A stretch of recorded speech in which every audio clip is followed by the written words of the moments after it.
त्यसो भने तपाईं अर्को क्लासमा जानुस्, त्यो नै राम्रो हो। मिल्ने रहेछ। लाइभ स्ट्रिम भनेर भनेपछि मिल्छ। सन्चै छु पुष्पजी, अहिले ठिक छु। ल अब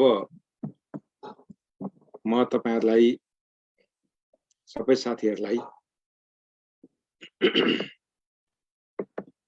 के भन्छु भने यहाँनेरि स्क्रिन त देखिरहेको छ नि है, तपाईहरुले स्क्रिन देखिरहनु भएको छ? हजुर, ठिक छ हजुर।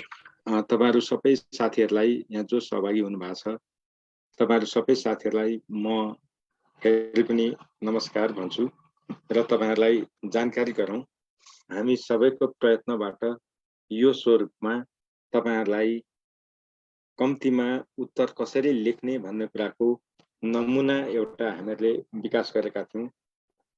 तपाईहरु सबैले यो आजबाट पाउनु भएको छ।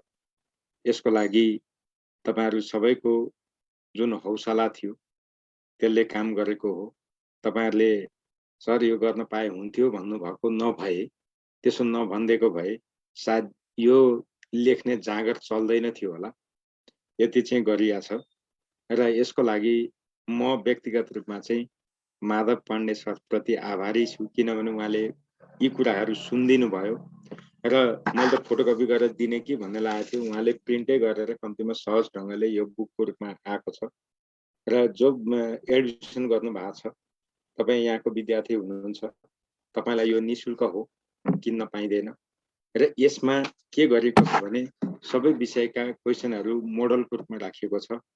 यिनै क्वेशन पर्छन् भन्ने अभिप्राय चाहिँ होइन, तर यी प्रश्नबाट तपाईहरुलाई प्रश्न कस्ता सोध्न सक्छन् र उत्तर कसरी लेख्ने भन्ने कुराहरूको बारेमा तपाईलाई जानकारी हुन्छ र त्यो जानकारी हुनु पनि एउटा महत्त्वपूर्ण उपलब्धि हो नै जस्तो लाग्छ र यसरी लेख्दाखेरि तपाईहरुलाई टस्ट अहिले सामाजिक सञ्जालमा नाना थरीका कुराहरू आएका छन्। मैले भन्न सक्ने यति हो, यहाँ लेखिएका जुन फर्म्याट छ त्यो फर्म्याट नछोड्नु होला। अरूको कुरा सुनेर पनि हुँदैन होला। यस्तो बेलामा तपाई एउटा उसमा आफ्नो न्यायिक मनको प्रयोग गर्नु होला। हामीहरूले साइकोलोजी पनि त पढेका छौं नि, आत्मादेखि जे कुरो ठिक हुन्छ त्यो गर्ने हो। त्यो भनेको मतलब के हो भनेदेखि अरूलाई सही लागेको कुरो तपाईलाई पनि सही लाग्छ। त्यही भएर धेरै सोचमा नपर्नुस्। अब त्यस सोच्ने बेला छैन। सिधा तपाईलाई दिएको फर्म्याट, लेख्ने तरिका क्लासमा पनि प्र्याक्टिस गरियो। अब अनलाइनमा पनि भएका साथीहरूलाई काठमाडौँ बोलाएरै पनि हामीहरूले 4 दिन प्र्याक्टिस गरेकै हो, नगरेको होइन।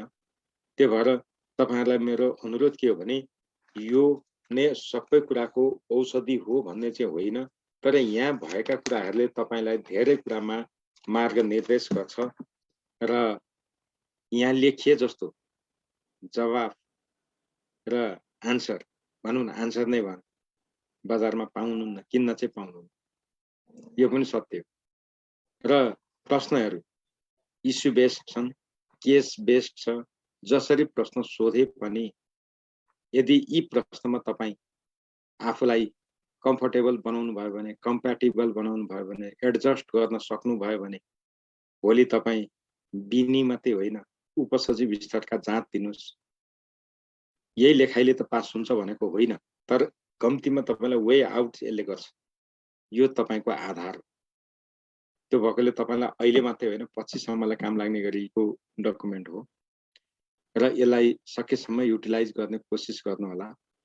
तपाईहरुलाई क्लासमा लेखाउँदाखेरि पनि, क्वेशन आन्सर भन्दाखेरि पनि एकदमै व्यवहारिक तल्लो कक्षामै बसेर गरे जस्तो अनुभूति दिलाउने गरी लेखाइया छ, भनिया छ, जसको तात्पर्य के हो भने घोक्नु चाहिँ नपरोस्। घोकेर यहाँ लेखेर पनि हुँदैन, त्यस्तो कुराहरू गरिएको छ। त्यही भएर अनलाइन पढेकाले नि पाउनुहुन्छ। तपाईहरु जो नेमसँग सेडअपसँग जोडिनु भएको छ सबैले पाउनुहुन्छ, सबैले पाउनुहुन्छ। किन पाउनुहुन्छ? ओके सर, यो बिचमा थोरै 1 मिनेट आधी मिनेट बोलिहाल्यो हजुर। यो आज हामीले 3 बजे प्रेसबाट छापेर लिएर आएका थियौँ र अब यसलाई हामी आज पनि कतिपय विद्यार्थीहरूलाई वितरण गर्यौँ र बाँकीले भोलिबाट हामीले जसरी पहिला उहाँले गुरु पुस्तक जसरी पाउनुभएको थियो, प्राथमिक तहको जसरी पुस्तक पाउनुभएको थियो, त्यसरी नै त्यही प्रक्रिया माध्यमबाट भोलि उहाँहरूले आरामले आएर अफिसबाट पाउनुहुन्छ।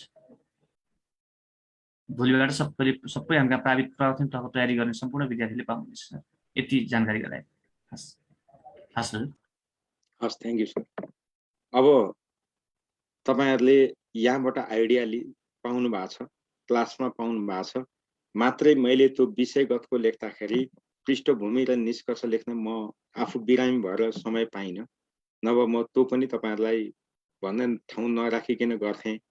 तर त्यति चाहिँ मैले समय नपाएर मात्रै हो, अलिकति स्वास्थ्यले साथ दिएन त्यो बीचमा। तपाई मध्ये कतिलाई थाहा छ, म त्यो समय अलिकति बिरामी भएँ, सकिन। तर पनि त्यसको लेख्नुपर्ने आन्सर छुटाएको छैन, आन्सर छ। मात्रै पृष्ठभूमि र निष्कर्षको खण्ड तपाईले थप्नुपर्छ, त्यसमा चाहिँ नछोड्नु होला कुनै पनि उसमा। र अब हामीहरूले अघि माधव सरले भन्नुभएको छ, असारदेखि हामी जुन क्वेसन आन्सर मोडलमा जान्छौँ, त्यहाँ जाँदाखेरि अरू विषयमा पनि कसरी त्यो पृष्ठभूमिहरू लेख्ने, कसरी निष्कर्ष लेख्ने, ती कुराहरू हामी त्यहाँ पनि अभ्यास गर्छौँ। त्यो भएकोले हामीलाई त्यहाँबाट पनि रिकभर गर्ने ठाउँ छ, किनभने त्यो चाहिँ फिजिकल हुँदैन, अनलाइन हुँदाखेरि तपाईँ जो जहाँ भए पनि हामी गर्न सक्छौँ, त्यो सहज हुन्छ। ल अब अरू कुरा नगरिकन हामी आजको प्रश्नसँग जाउँ। यहाँनिर दिएको छ आधारभूत तह 1 देखि 5 को कक्षा 1 देखि 5 को पाठ्यक्रममा विज्ञान विषयको स्थान लेख्नुहोस्। हाम्रो परिवार भन्ने थीम अन्तर्गत विज्ञानसँग सम्बन्धित विषयवस्तु शिक्षणका लागि कुनै 2 वटा क्रिया सिकाइ सहजीकरण क्रियाकलाप लेख्नुहोस्। साथै उक्त क्रियाकलापबाट विकास गर्न सकिने प्रक्रियागत सिप उल्लेख गर्नुहोस् भनेको छ। अब यी प्रश्नहरू तपाईहरुले पक्कै पनि लेख्नुभयो होला है। अब अरू यहाँनिर आन्सर भनेर तपाईहरु लेख्छु भन्ने कुरा नगर्नु होला।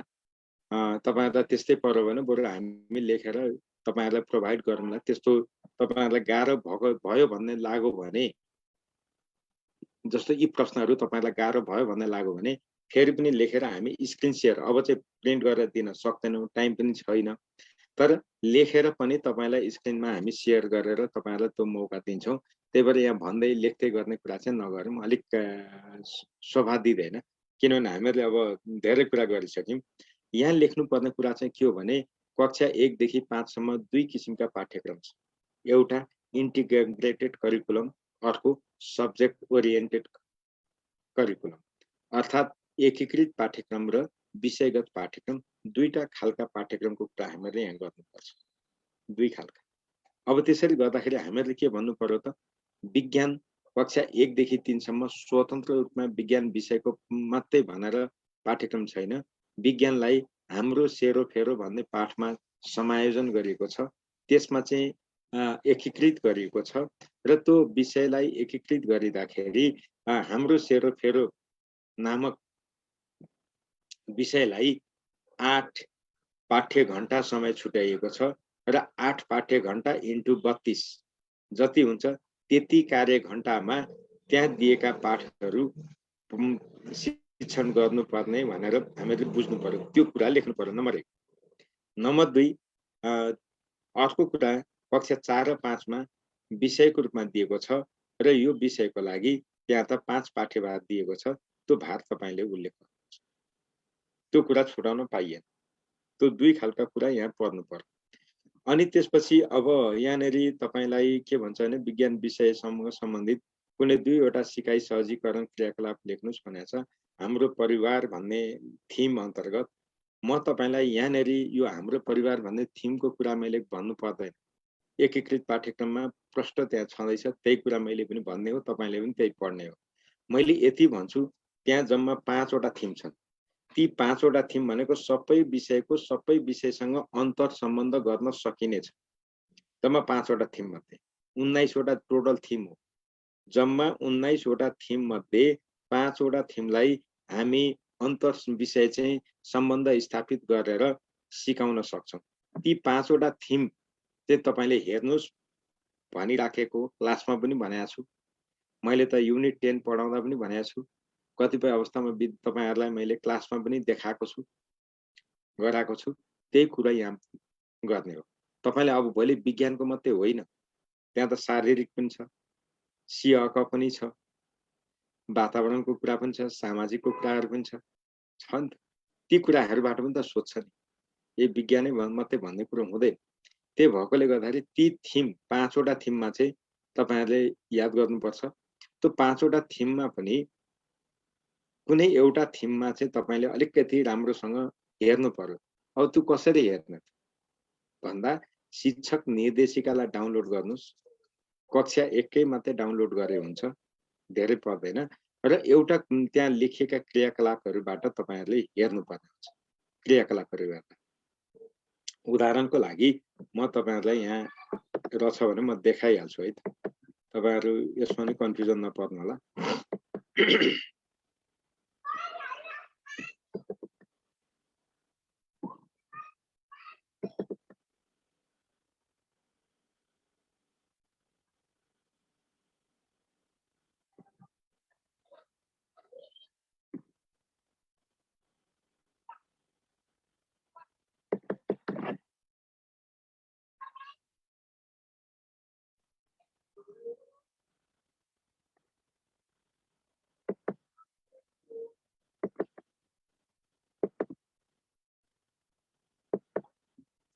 हेर्नुस् त, यो भनेको त्यो मेरो सेरोफेरोकै क्रियाकलाप, हाम्रो परिचय भन्ने यहाँ आयो।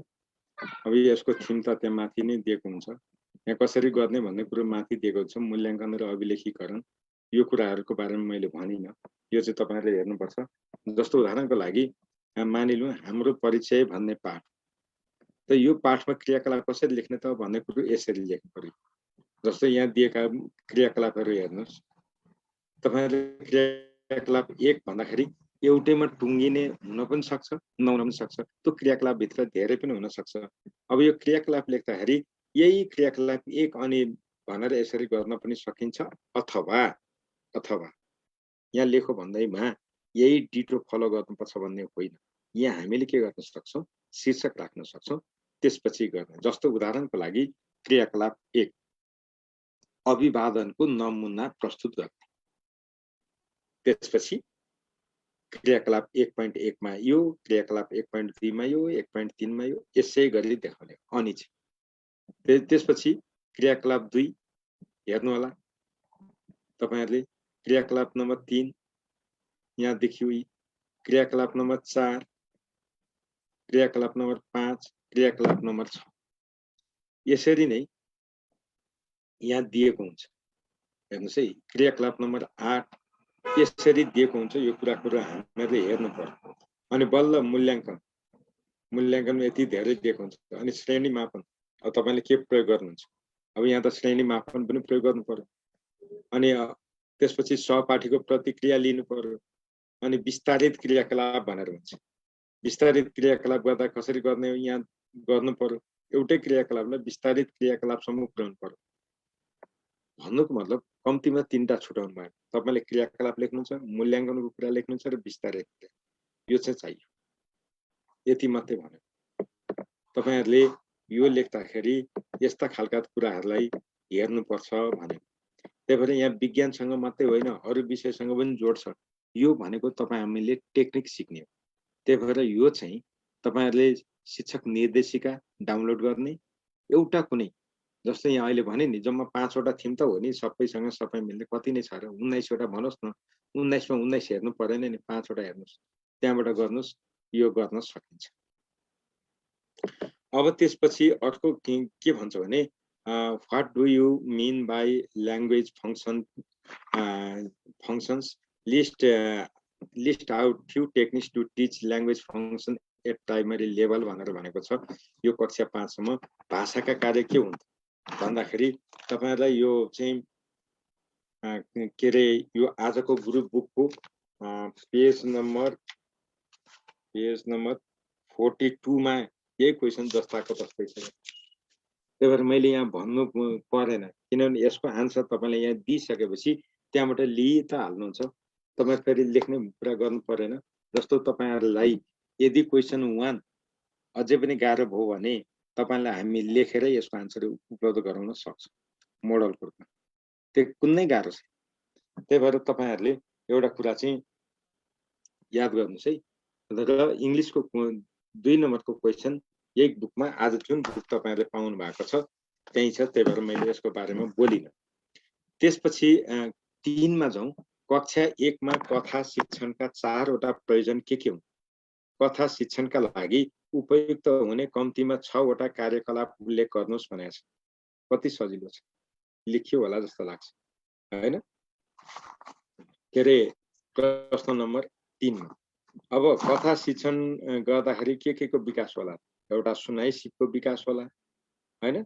अनि त्यसपछि कम्तीमा के रे कल्पनाशीलता पनि होला, त्यहाँनेरि अनुमान गर्ने कुराहरू पनि होला। यो त तपाईहरु पढ्नु भएको छ, यसको बारेमा मैले केही पनि भन्दिन।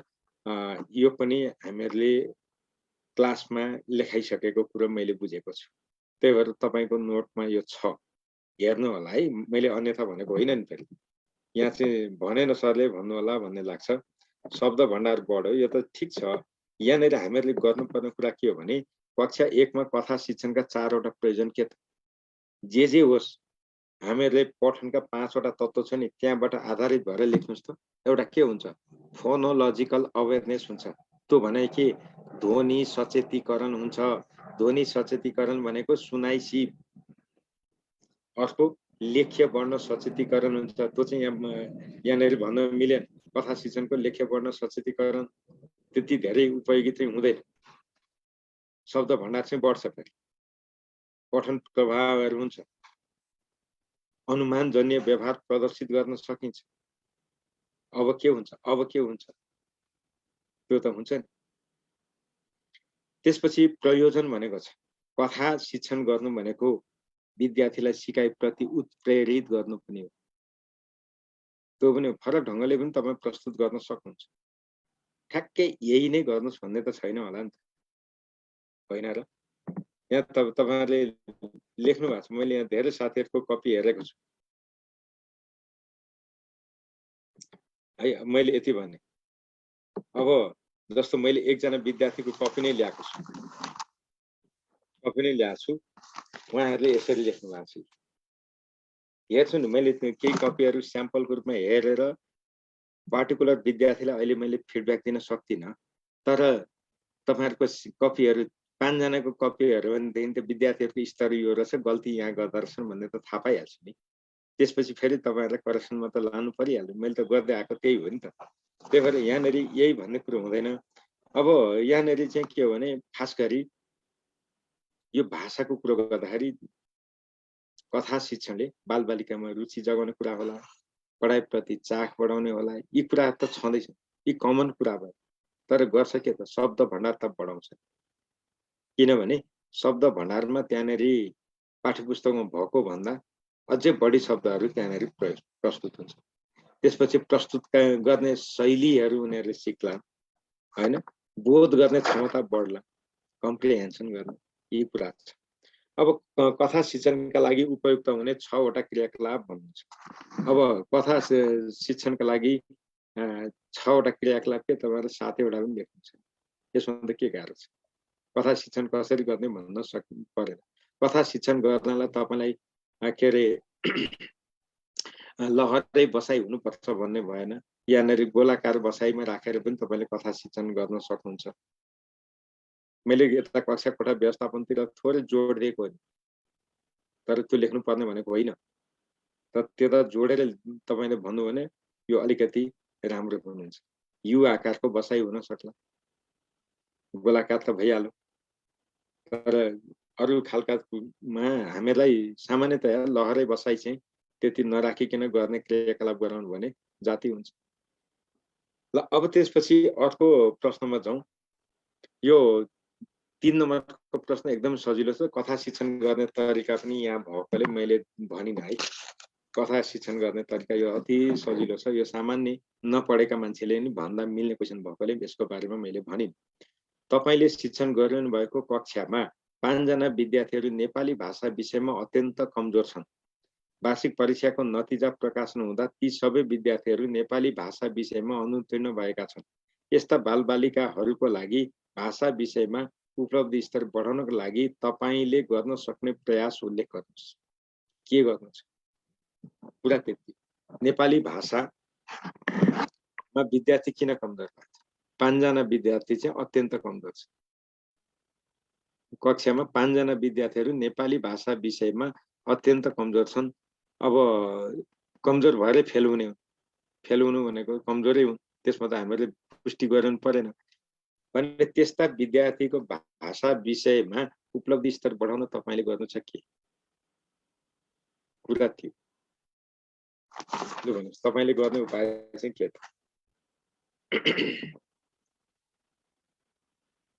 प्रश्न नम्बर 4 म थोरै तपाईहरुको प्रतिक्रिया लिन मन लागेछ। मलाई तपाईहरुको प्रतिक्रिया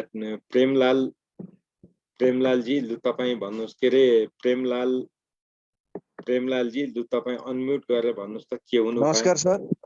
लु भन्नुस् त। नमस्कार सर। सुनिरहेछु, भन्नु न। मैले सुरुमा पृष्ठभूमि लेखेँ, त्यसपछि एउटा शीर्षक दिएको छु, नेपाली भाषा विषयमा विद्यार्थी कमजोर हुनको कारण एउटा अप्सनल रूपमा राखेको छु। त्यसलाई बहुभाषी विद्यार्थीलाई अरू विद्यार्थीसँगै राखेर शिक्षण गरिनु। यहाँ बहुभाषी भनेको छैन नि त। कारण लेखेको छु अलिकति, त्यही भएर अभिभावकको तपाई सुन्नु है, एकैछिन तपाईले भनिराख्दा अरू साथीलाई पनि काम लाग्छ। यो प्रश्न नम्बर 4 मा प्रश्न नम्बर 4 भनेको 5 अङ्कको छ। यहाँ पृष्ठभूमि लेख्नु परेन।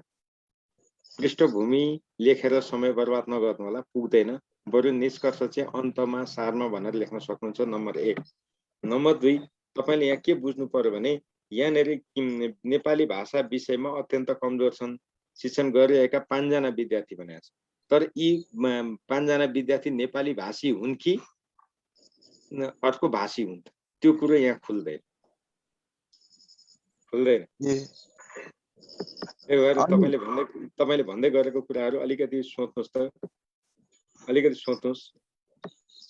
ल म अब त्यसपछि जानकी खड्काको विचार लिनु पर्यो यसमा। जानकी जी तपाईले आफ्नो माइक अनम्युट गरेर भन्नुहोस् त, हात उठाउनु भएको छ।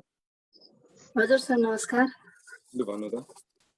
मेरो विचारमा चाहिँ यो नेपाली भाषा एकदम कमजोर भएपछि उपचारात्मक पद्धतिको प्रयोग गर्ने हैन, त्यहाँ कुन कुन क्षेत्रमा चाहिँ तिनीहरूको कमजोरी छ अनि त्यो पहिचान गर्ने, अनि त्यो पहिचान तपाईले भनेकैमा सबै साथीहरुलाई काम लाग्छ। एकैचोटी हामी उपचारात्मक प्रयोग गर्दैनौं, त्यो भन्दा अगाडि के गर्छौं? सुधारात्मक क्रियाकलाप गर्छौं। सुधारात्मक क्रियाकलापले पनि भएन भने अन्तिम हत्कण्डा चाहिँ उपचारात्मक हो है। हजुर हजुर हजुर है, त्यो कुरा सबै साथीहरुलाई। हजुर, अनि त्यो समस्या पहिचान गर्ने, अनि त्यो समस्या पहिचान गरिसकेपछि त्यसमा पनि अब कुन कुन कसको के समस्या छ त, कसैको वर्ण विन्यास सम्बन्धी समस्या होला, कसैको त्यो बोल्न नसक्ने उच्चारण सम्बन्धी समस्या होला, ती समस्याहरू पहिचान गर्ने। एउटै समस्या भएका विद्यार्थीलाई चाहिँ अलग अलग उनीहरूको समस्या हेरेर अलग अलग छुट्याउने, अनि छुट्याइसकेपछि त्यसलाई अब कसरी सुधार गर्ने भनेर त्यो कार्यक्रम निर्माण गर्ने, अब कसरी सुधार भनेर चाहिँ योजना बनाउने, अनि योजना बनाइसकेपछि त्यो योजनालाई कसरी प्रयोग गर्ने भनेर शिक्षण विधिहरू सामग्रीहरू निर्माण गर्ने, अनि निर्माण गरिसकेपछि चाहिँ त्रुटिका क्षेत्रहरू, अनि त्यो त्रुटिका क्षेत्रहरूलाई चाहिँ निराकरण गर्ने। त्यहाँबाट भएन भने फेरि अझै पृष्ठपोषण दिएर फेरि अझै सुधार गर्न सकिन्छ। तपाईको आइडिया नराम्रो छैन म्याम। तपाईले जुन पहिले नै त्यो भन्नुभयो नि, त्यो पहिले नै त्यसरी भन्नुभन्दा पहिला चाहिँ के भने विद्यार्थीको सिकाइ समस्या पहिचान गर्नेबाट सुरु गर्नु पर्यो। तपाईको क्रम चाहिँ अलिकति तलमाथि भयो। अब यहाँनेरि केही कुराहरू छन्, जस्तो तपाईले भन्नुभयो कुन क्षेत्रमा कमजोर छ त्यही गर्ने।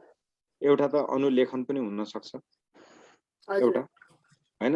अनुलेखन तपाईले गराउनु भने एकैचोटी कतिवटा सिप विकास हुन्छ, ध्वनि सचेतीकरण पनि हुन्छ, लेख्य वर्ण सचेतीकरण पनि हुन्छ। अनि उच्चारणमा जस्तै अब कसै विद्यार्थीले राम्रोसँग उच्चारण गर्न सकेनन् भने त्यहाँ चाहिँ तिनीहरूलाई चाहिँ उच्चारण सिपमा चाहिँ बढी धेरैभन्दा धेरै सस्वर वाचन गराउनु पर्यो। सस्वर वाचन हैन, सस्वर वाचन तपाईले गर्नुहुन्छ, तर यहाँनेरि तपाईले भनिराखेकै कुरालाई यदि आधार मान्ने हो भने अनुलेखन गर्नुभयो भने तपाईको ध्वनि सचेतीकरण हुने भयो, अथवा सुन्ने सिपको विकास। अर्को लेख्य वर्ण चिनारी, त्यो भनेको लेखाइ सिप पनि विकास हुने भयो। त्यसपछि उसले चाहिँ यहाँ भन्दै जाँदाखेरि उच्चारण, तपाईँले अहिले उच्चारण भन्नुभयो, अनुलेखनमा उच्चारण जन्य सिपको विकास हुन्छ कि हुँदैन? हुन्छ, त्यो लेख्दै त्यसलाई पढ्ने हो होइन। अनि अब यस्ता कुराहरू गर्न सक्छौँ। अर्को के भने जस्तो वर्ण विन्यास, तपाईँले वाक्य संरचनाको कुराहरू भयो, लेखित चिन्हहरूको प्रयोगको बारेमा कुरा गर्न सक्नुहुन्छ होइन। अनि साधारण व्याकरणको ज्ञानका बारेमा पनि कुरा गर्न सक्नुहुन्छ। यस्ता कुराहरू त तपाईँले भन्नुहुन्छ, यसमा त अरू कुरै समस्या पनि भएन। ल अब त्यसो भने लेखराज गौतमजी तपाईँको धारणा सुनौँ न त, तपाईँले के भन्नुहुन्छ? अनम्युट गरेर बोल्नुहोस् त लेखराजजी। हजुर सर, नमस्ते सर। नमस्कार, भन्नुहोस् त। मैले चाहिँ तपाईँको यहाँनिर यो नेपाली भाषामा रहेका सुनाइ, पढाइ, बोलाइ, लेखाइ सिपको विकास गर्नको लागि चाहिँ विद्यालय समयभन्दा फरक समयमा थप कक्षा सञ्चालन गर्ने भनेर लेखा छ। अनि विद्यार्थीहरू किन नेपाली विषयमा कमजोर भए, नेपाली विषयमा कमजोर हुनुका कारणहरू खोजी समस्या समाधान गर्ने भनेर लेखा छ। अर्को शैक्षिक सामग्री, शिक्षक निर्देशिका अनि एप्पल मेथड आदिको प्रयोग गर्ने भनेर छ। अनि समुदायिक अभिभावकहरूलाई बोलाइ परामर्श राखी घटना अध्ययन गरी सुझाव अभिभावकलाई चाहिँ दिने र विद्यार्थीका व्यक्तिगत समस्याहरू चाहिँ हल गर्ने भनेर राखेको छ सर। मैले तपाईँलाई एकछिन रोकेँ। यो एप्पल एप्पल एप्पल भन्नुहुन्छ, यो औषधि होइन। यो भनेको कुनै त्यस्तो केही पनि होइन। मान्छेले ट्रेनिङ दिँदाखेरि आफ्नो पालोमा बोल्ने, पालो पर्खेर फोन गर्ने, यस्तो गर्ने भन्ने एउटा सामान्य सम्झिनलाई सजिलो बनाएको टेक्निक। यसले सिकाइमा सुधार गर्छ र काहीँ पनि गर्दैन। त्यही भएर यस्ता एप्पल टेक्निक लगाएर गर्ने भनेर केही अर्थ छैन। बुझिहाल्छ, तपाईँको लेखाइलाई बुझिहाल्छ, कति हलुका रूपमा लिन्छन् भन्ने कुरो बुझ्नु पर्यो। यसमा हामीहरूले लेख्ने तरिकाहरूमा अलिकति हामी बकेका छौँ है। म सुन्तली सापकोटाजीको अलिकति विचार सुन्छु, एक दुईजना साथीको। ल सुन्तलीजी, तपाईँ बोल्नु त। सर, मैले जम्मा 5 वटा बुँदा लेखेको छु यसमा। नेपाली भाषा विषयमा उपलब्धि स्तर बढाउन मेरो शिक्षण अनुभवको आधारमा गरिने प्रयास भनेर शीर्षक दिएको छु है सर। ल शीर्षक चाहिँ राम्रो भयो, शीर्षक राम्रो भयो। नेपाली भाषा विषयमा विद्यार्थीहरू कमजोर हुनुको कारण पहिचान गरी बालबालिकाहरूको रुचि, क्षमता र पाठको प्रकृति अनुसारको शिक्षण विधि छनौट गर्ने र साथै विद्यार्थीहरूको सिकाइ आवश्यकताको आधारमा शिक्षण गर्ने, जस्तो ध्वनि सचेतीकरण गराउने, अनुलेखन गराउने, श्रुति लेखन गराउने आदि। क्रियाकलापमा आधारित सिकाइ सहजीकरण अवलम्बन गर्दै कमजोर सिकाइ क्षमता भएका बालबालिकालाई सुधारात्मक शिक्षण गर्दै जाने प्रबन्ध मिलाउने दोस्रो बुँदा छ। तेस्रो बुँदामा चाहिँ मिस मैले तपाईलाई पनि रोकेँ। ल सबै साथीहरूले एउटा कुरा के बुझौँ भने यहाँनिर के हुन्छ भने नेपाली भाषा विषयमा अत्यन्त कमजोर छन् भन्नुको मतलब कमन कुरा चाहिँ के हो भने विद्यार्थी यी 5 जना हामीहरूले यहाँ लेख्दाखेरि हामीहरूले के लेख्नु पर्यो भने अहिले मिसले दिएको जुन शीर्षक छ, शीर्षक राम्रो छ, तपाईले पनि भन्न सक्नुहुन्छ, यसमा केही अन्यथा लिनु पर्दैन। मात्रै हामीले के भनेदेखि नेपाली भाषा विषयमा जुन कमजोर हुनका कारण भनेर तपाईँ एउटा शीर्षक थप्न पाउनुहुन्छ, नपाउने होइन, सम्भावित कारण भन्नुहुन्छ। अब यहाँ लेख्दाखेरि नेपाली भाषामा विद्यार्थीहरू हरेक विद्यार्थीको समस्या फरक फरक हुन्छ। कसैको चाहिँ उच्चारणसँग सम्बन्धित होला, कुनैको चाहिँ सुनाइसँग होला, कुनैको बोलाइसँग होला। अब कसरी भन्नुहुन्छ तपाईँले, सबैको कारण एउटै नहुन सक्छ र ती विद्यार्थी मातृभाषी हुन् कि नेपाली के अरे पहिलो भाषी नेपाली नै हो कि अरू भाषा हो भन्ने कुरा पनि यहाँ खुल्दैन। यस अवस्थामा नेपाली भाषामा विद्यार्थीलाई सिकाइमा कठिनाइ भएका क्षेत्रहरू भनेर हामी गर्न सक्छौँ। त्यो एउटा तरिका हो। अब त्यो गर्दाखेरि तपाईले उच्चारण जन्य समस्या हैन, उच्चारण, अनि त्यसपछि के अरे सुनाइ सिपमा कमजोर, अब के भन्नुहुन्छ तपाईले त्यसरी भन्न सक्नुहुन्छ।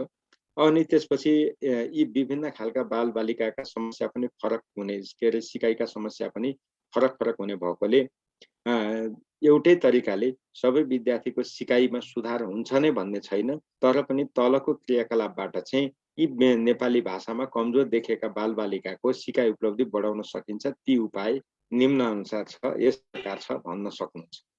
अब त्यति गरिसकेपछि तपाईले अघि सबै साथीहरूले भने जस्तै पहिला मुख्य समस्या के हो, त्यो नेपाली भाषामा कमजोर हुनाको मुख्य समस्या के हो पहिल्याउने र त्यस अनुसारका शिक्षण क्रियाकलापहरू, शिक्षण सामग्रीहरू, त्यसपछि मूल्याङ्कन, सिकाइका लागि मूल्याङ्कनका साधनहरू, तीनटा कुरामा छुटाउन पाउनुहुन्न।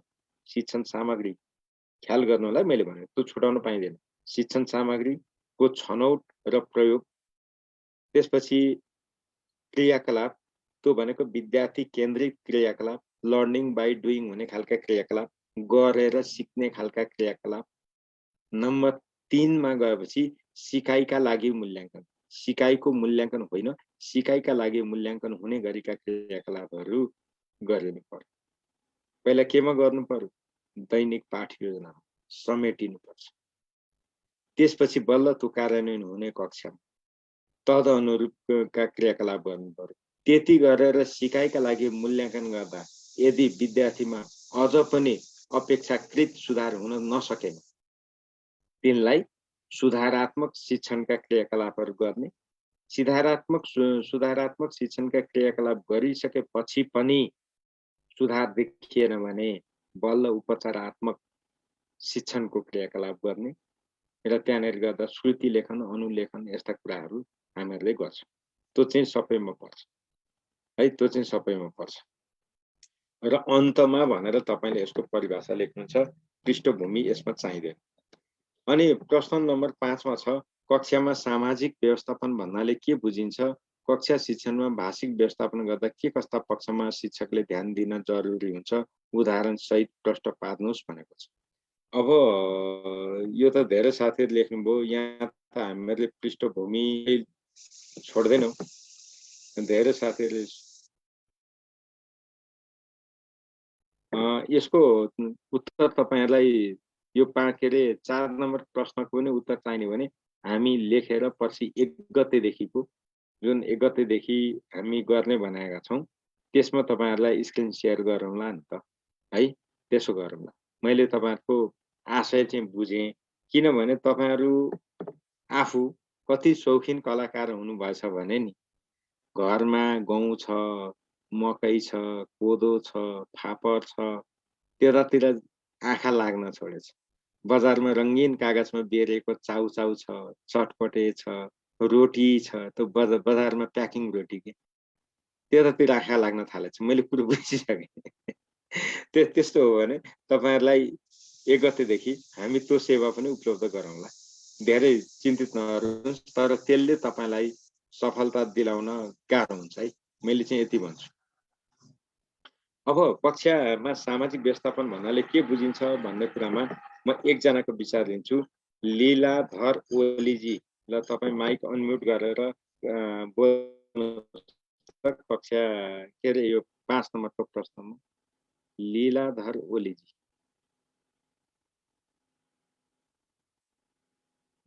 लीलाधर ओलीजी बोल्नु भएन, त्यसो भने खगेन्द्र पाठकजी।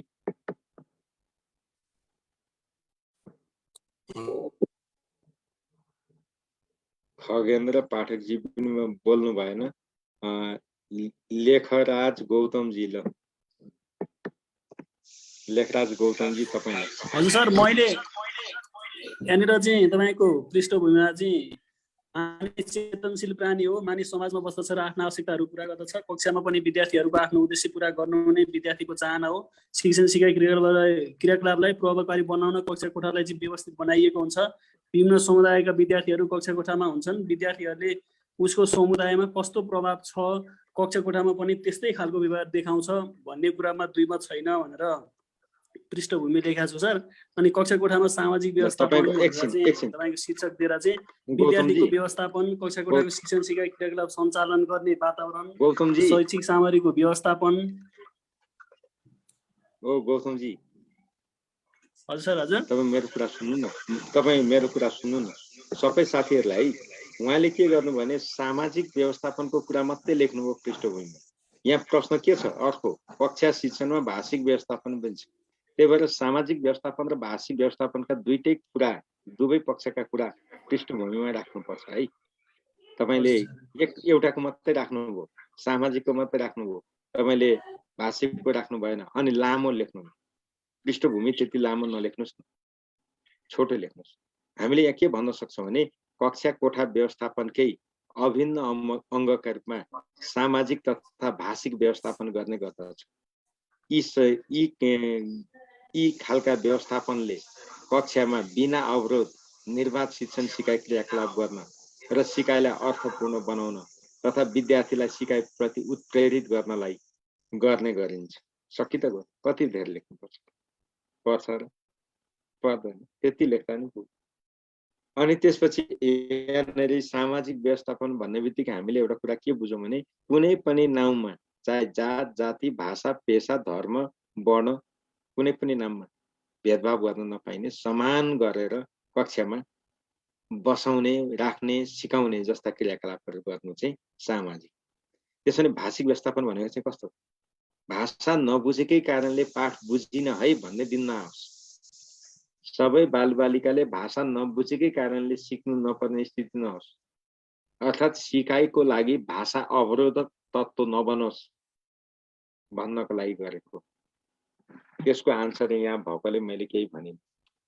यो प्रश्नको आन्सर राम्रोसँग यहाँ छ, मैले केही भने। प्रश्न नम्बर 6 मा सबै बालबालिकाले सिक्न सक्छन् तर सिकाइको गति र शैली फरक हुन्छ भन्ने धारणालाई तर्क र उदाहरण सहित पुष्टि गर्नुहोस्।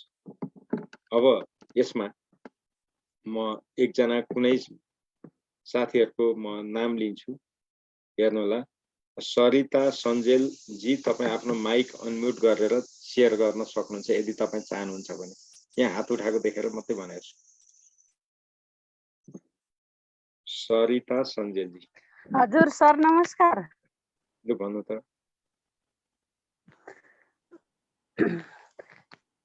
अब हाम्रो नेपाली समाजमा विभिन्न थरी थरीका जात जाति अथवा विभिन्न पृष्ठभूमि सिकाइ क्षमता भएका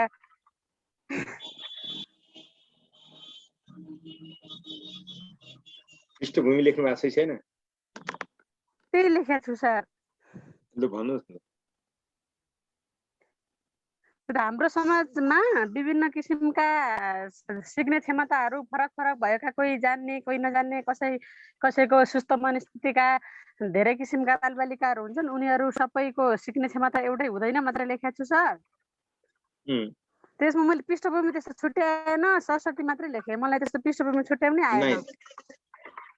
त्यसो भने त हस्। अनि पृष्ठभूमिमा लेखेपछि तल आउँदैन, माथि लेखेपछि तल आउँदैन सर। मलाई त्यसलाई म कन्फ्युज भएको छु। कति सजिलो छ। ठिक छ, म तपाईहरुलाई सहजीकरण गर्छु। हामीले यहाँ के बुझ्नुपर्छ भने बालक जन्मदा नै फरक क्षमता लिएर जन्मेको हुन्छ र उसले पछि गर्ने व्यवहार, पछि प्रदर्शित गर्ने व्यवहार पनि स्वभावैले फरक फरक हुन्छ नै। सिक्ने गति र शैली पनि बालबालिकाको एक समान नभई फरक फरक हुन्छ नि। अब त्यति कुरा लेखिसकेपछि तपाईको पृष्ठभूमि त भइगयो। तपाईले प्रश्नलाई सपोर्ट गर्नु भएको त हो नि। अब त्यसो भने बालबालिकाको यो गति र शैलीको कुरा गर्दाखेरि बालबालिकाले 4 किसिमले सिक्छ। त्यो चाहिँ छुटाउनु पर्छ। 4 किसिमले। एउटा गरेर, देखेर, सुनेर, छोएर। यी 4 किसिमले सिक्ने कुरा चाहिँ छोड्नु हो। बालबालिकाको सिक्ने तरिका हो नि त, लर्निङ स्टाइल हो नि त। त्यो कुरा चाहिँ छोड्नु हुँदैन। अरु कुरा लेख्न बिर्सिनु भयो भने पनि त्यो कुरा चाहिँ सिकाउनु के रे छुटाउन मिल्दैन। अब त्यसपछि अर्को कुरा तपाईले यहाँ लेख्नुपर्छ। एउटा कक्षामा 50 जना विद्यार्थी छन् मानिलिउँ र शिक्षकले एउटै किसिमका क्रियाकलाप गर्छ, सबैको लागि समान व्यवहार गर्छ। तर जब परीक्षा आउँछ,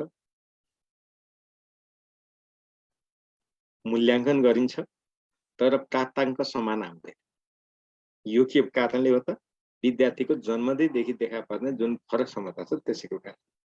सिकाइमा पनि फरक फरक हुन्छ, गति पनि फरक छ। कसैले छिटो सिक्छ, कसैले ढिलो सिक्छ। तर सिक्दै नसक्ने चाहिँ कोही पनि हुँदैन, क्षमता रहित पनि कोही हुँदैन। त्यो लाइनबाट तपाईले यहाँ लेख्नुपर्छ र यसको आन्सर पनि यही रहेछ। मैले अहिले हेरेँ यसैमा छ। त्यही भएर यसलाई पनि मैले अरु केही भने। त्यसपछि अर्को कुरा चाहिँ यहाँ सोधिएको छ 7 मा, सिकारुलाई कक्षा सिकाइमा उत्प्रेरित गर्न शिक्षकले खेल्नुपर्ने भूमिकाका बारेमा चर्चा गर्दै विद्यार्थी मूल्याङ्कनलाई वस्तुनिष्ठ बनाउने प्रभावकारी उपायहरू उदाहरण सहित लेख्नुहोस् भनेको छ। क्वेसन साह्रै राम्रो छ। सिकारुलाई कक्षा सिकाइमा उत्प्रेरित गर्ने अथवा एउटा उत्प्रेरणाको कुरा लेख्नु पर्यो, अर्को मूल्याङ्कनको कुरा लेख्नु पर्यो। यी सबैको अल्टिमेट लक्ष्य के हो त? पाठ्यक्रममा तोकिएका उद्देश्य हासिल गर्ने नै हो। त्यही भएर यहाँ पनि तपाईले पृष्ठभूमि लेख्ने सबै कुरा लेख्नुहुन्छ। अब शीर्षक दिँदाखेरि तपाईले सिकारुलाई के रे कक्षामा सिकाइमा उत्प्रेरित गर्न शिक्षकले खेल्नुपर्ने भूमिका भन्नु भएको छ। शिक्षकले के भूमिका खेल्छ? शिक्षकको भूमिका कतातिर निर्देशित हुन्छ? विद्यार्थी केन्द्रित क्रियाकलाप प्रति केन्द्रित हुन्छ। त्यसपछि शिक्षकले सहजीकरण गर्ला। अनि त्यहाँनेरि अब विद्यार्थीलाई सिकाइ प्रति उत्प्रेरित गर्नको लागि के गर्ला त? विद्यार्थीले जसले सही काम गर्छ, राम्रो काम गर्छ, प्रयत्न गर्छ, तिनलाई स्याबास, धन्यवाद वा संकेत वा चित्र आदिका माध्यमबाट उत्प्रेरित गर्ला।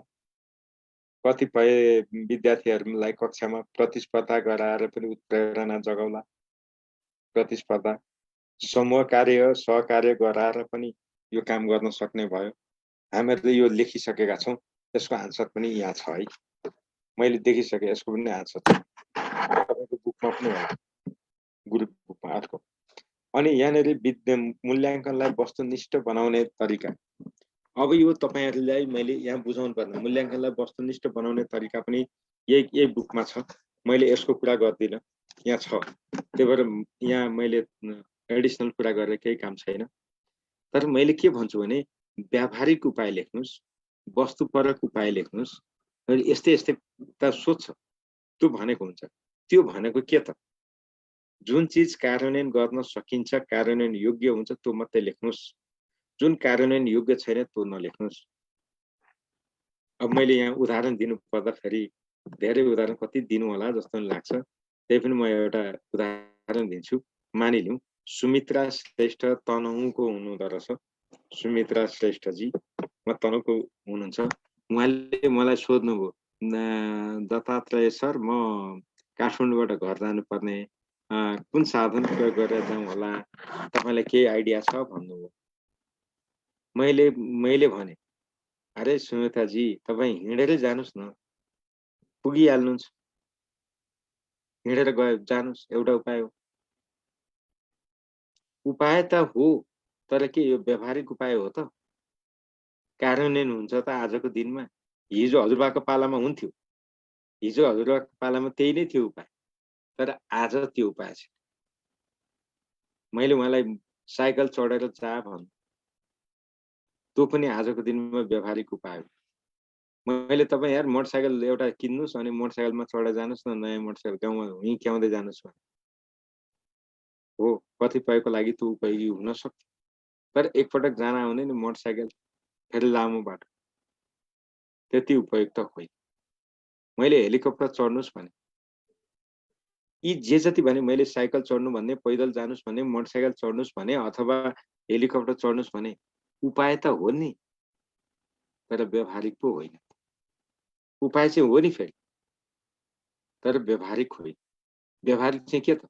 मैले भने बस पार्क जानुस्, बस चढ्नुस् जानुस्, कलङ्की जानुस्, माइक्रोहरू लागिराखेको हुन्छ, चढ्नुस् जानुस्, हाइस लागिराखेको हुन्छ, अरू के हुन्, ती चाहिँ के भए? व्यावहारिक उपाय हो। त्यस्ता व्यावहारिक उपाय तपाईले यहाँ लेख्नुपर्छ। त्यही भएर बनाउने के अरे प्रभावकारी उपाय वस्तुनिष्ठ बनाउने भनेर भनेको छ। हेर्नुस्, अब यहाँनिर लेख्दाखेरि विद्यार्थी मूल्याङ्कनलाई वस्तुनिष्ठ बनाउने भनेको कहाँबाट जोडियो? प्रश्नपत्र निर्माणदेखि जोडियो। किनभने सूचना मूल्याङ्कनको सूचनाको स्रोत त त्यही हो नि त, त्यहाँबाट आउँछ नि त सूचना, अनि नै मूल्याङ्कन हुन्छ। मूल्याङ्कन त माथि छानामा छ, टपमा छ। त्यो भएकोले गर्दाखेरि हामीहरूले सूचनाको स्रोत भनेको प्रश्न निर्माण गर्दादेखि नै सुधार गर्नुपर्ने रहेछ। प्रश्न निर्माण गर्दा के गर्ने त? त्यसबाट विशिष्टीकरण तालिकाको प्रयोग गर्ने होला, विशिष्टीकरण तालिकाको प्रयोग, त्यसपछि उत्तर कुञ्जिकाको प्रयोग होला, रुब्रिक्सको प्रयोग होला, अङ्कन गर्नलाई। यस्ता कुरा लेख्नु। यस्ता कुरा लेख्नु पर्यो र यसको पनि जवाफ रहेछ। मैले अहिले हेरेँ छ। त्यसपछि हामी प्रश्न नम्बर 8 मा जान्छौँ। सामाजिक द्वन्द्व भनेको के हो, यसका कारण, असर र समाधानका उपाय लेख्नुहोस् भनेको छ। गाह्रो छ। हामीहरूले द्वन्द्व भनेर के पढाएको छौँ? समाजमा विभिन्न जात जाति भाषा भाषी समुदायहरूको एकीकृत रूपमा भएको जुन बसाइ हो त्यो नै समाज हो। यो परिवार, यो व्यक्ति, परिवार, समुदाय हुँदै समाज बन्छ, यो पनि थाहा भयो। त्यसो भने समाजमा विभिन्न समुदायका बीचमा मन बाझिनु, विचार बाझिनु, उद्देश्य एउटै नहुनु द्वन्द्व र द्वन्द्व सधैँ नकारात्मक हुन्छ भन्ने छैन। द्वन्द्वको प्रभाव सकारात्मक पनि हुन सक्छ। त्यति लेखिसकेपछि तपाईँ लेख्नुहुन्छ द्वन्द्वका कारण के हुन्छ? पहिलो कारण समाजमा स्वार्थ समूहको फरक स्वार्थ समूह हुनु, आवश्यकतामा विविधता हुनु, आवश्यकता नमिल्नु, फरक आवश्यकता हुनु, भएको आवश्यकतालाई पनि पहिली प्रायोरिटीका साथ आफ्नो आवश्यकता पूर्ति गर्नपट्टि लाग्नु, अरूका आवश्यकतालाई कम महत्त्व दिनु, आफ्नो आवश्यकतालाई उच्च महत्त्व दिनु अर्को कारण। त्यसपछि यहाँनिर समुदायगत धारणाको कुरा, आफ्नो समुदाय प्रति चाहिँ थोरै लचकता देखाउने, अरूको समुदाय प्रति चाहिँ असहिष्णु व्यवहार देखाउने। त्यसपछि तथ्य या सूचनाको अभाव अथवा अपूर्णता अथवा बुझाइमा फरक, यी सबै कारण हो। त्यसो भने यसका समाधान चाहिँ के, असर चाहिँ के त? असर भनेको के हो? बोलचाल बन्द हुनु, विकासका क्रियाकलापमा सक्रिय सहभागिता नहुनु, आंशिक सहभागिता हुनु, खासै चासो नदिनु, अनि काम गर्दा बाधा अवरोधहरू सिर्जना गरिदिनु, असहयोगको वातावरण सिर्जना हुनु। अन्तिम प्रभाव के हो त? हानाहान, काटाकाट, मारामार, झै झगडा। अन्तिम त त्यही हो नि प्रभाव। त्यसो भने यसलाई समाधानको उपाय के हो? द्वन्द्वको समाधानका उपाय भनेको हामीलाई थाहा छ, एउटै उपाय हो, त्यो भनेको कोलाबोरेसन। सबैले सँगसँगै कार्य गर्ने गरी सबैका कुराको सुनवाई गर्ने, सबै समुदायका जे कुराहरू असन्तुष्टि हुन् ती सबैको सुनवाई गर्ने र ती मध्ये प्राथमिकताका आधारमा सबभन्दा महत्त्व र सबैभन्दा धेरै मान्छेलाई लाभ पुग्ने उपायलाई पहिलो प्राथमिकतामा राख्ने। धेरै मान्छे पनि समेटिने, धेरै मान्छेलाई लाभ हुने र महत्त्वपूर्ण पनि हुनु पर्यो। यी कुराहरू हामीहरूले कोलाबोरेटिभ स्टाइलमा द्वन्द्वको समाधान खोज्नु पर्यो। कोलाबोरेटिभ, सहकार्यात्मक, विन सिचुएसन, त्यो कुरा यहाँ गर्नु। त्यसपछि 9 मा भनेको छ नेपालमा बहुसांस्कृतिक र बहुभाषिक समुदायको बसोबास रहेकाले यहाँ विभिन्न जात जाति संस्कृति पृष्ठभूमिका मानिसहरू बस्दछन्। नेपालका प्राय जसो समुदायमा मिश्रित प्रकारको बसोबास भएकाले विद्यालयहरूमा समेत विभिन्न भाषिक तथा सांस्कृतिक पृष्ठभूमिका विद्यार्थी हुन सक्छन्। उल्लेखित अवस्थालाई मनन गर्दै तपाईँ अनुभवी शिक्षक भएका नाताले नवप्रवेशी शिक्षकलाई शिक्षण सिकाइका लागि माध्यम भाषाको छनौट गर्दा के कस्ता पक्षमा ध्यान दिन सुझाव दिनुहुन्छ, लेख्नुहोस्। ल, यो प्रश्न नम्बर 9 चाहिँ मलाई पनि तपाईहरुबाट सुन्न मन लागेको छ। चित्रकला तिमसिनाजीले हात उठाउनु भएको छ। ल बोल्नुहोस् त, चित्रकला तिमल सिन्हाजी।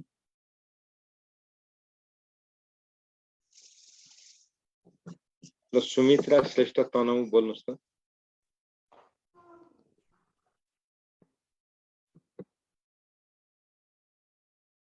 सुमित्रा श्रेष्ठ तनहु। ल महेन्द्र बहादुर जी तपाईलाई भन्नु मन छ ल महेन्द्र जी भन्नु नि त तपाईलाई भन्नु मन छ भन्नु भएको छ महेन्द्र जी लु भन्नुस्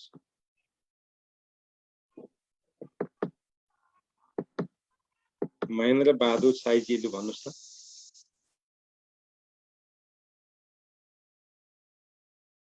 तपाईलाई भन्न मन छ भने च्याट पनि गर्ने नबोल्ने पनि त्यस्तो पनि हुन्छ त यार भन्न मन हुनेले त भन्नु पर्यो नि त ल त्यसो भने रोजिना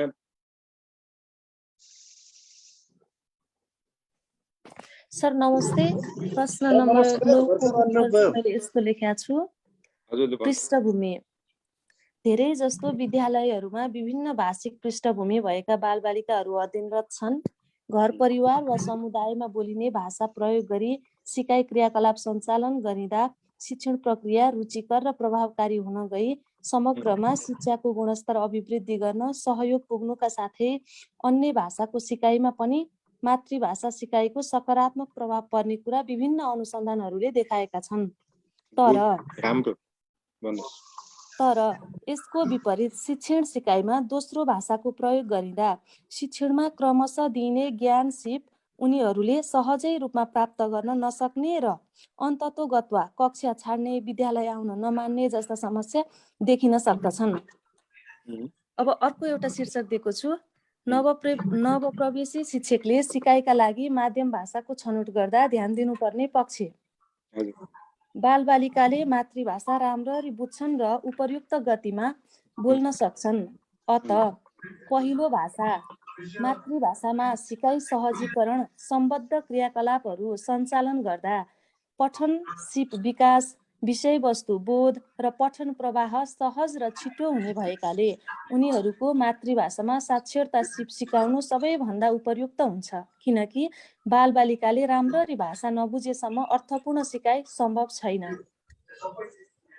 एकदम अर्को एउटा सर म यो पुरै पढौँ भन्नुस् न तपाईको मलाई सुन्न मन लाग्यो राम्रो लेख्नु भएको छ नि साह्रै राम्रो हजुर कस्तो मन पर्यो ल रोजिना जी बताइस् त मलाई राम्रो अपरिचित भाषाबाट भाषिक सिपका आधारभूत पक्षहरूको विकास गर्न असजिलो मात्र नभई कठिन पनि हुन्छ तसर्थ बुझाइमा आधारभूत ज्ञान नभएसम्म परिचित भाषालाई शिक्षणको माध्यम बनाउनु उपयुक्त हुन्छ किनकि बालबालिकालाई पूर्ण रूपले अपरिचित भाषामा सिक्न दबाव दियो भने बुझाइमा कठिनाइ बिनु सिकाइबाट जाने अवस्था पनि आउन सक्छ।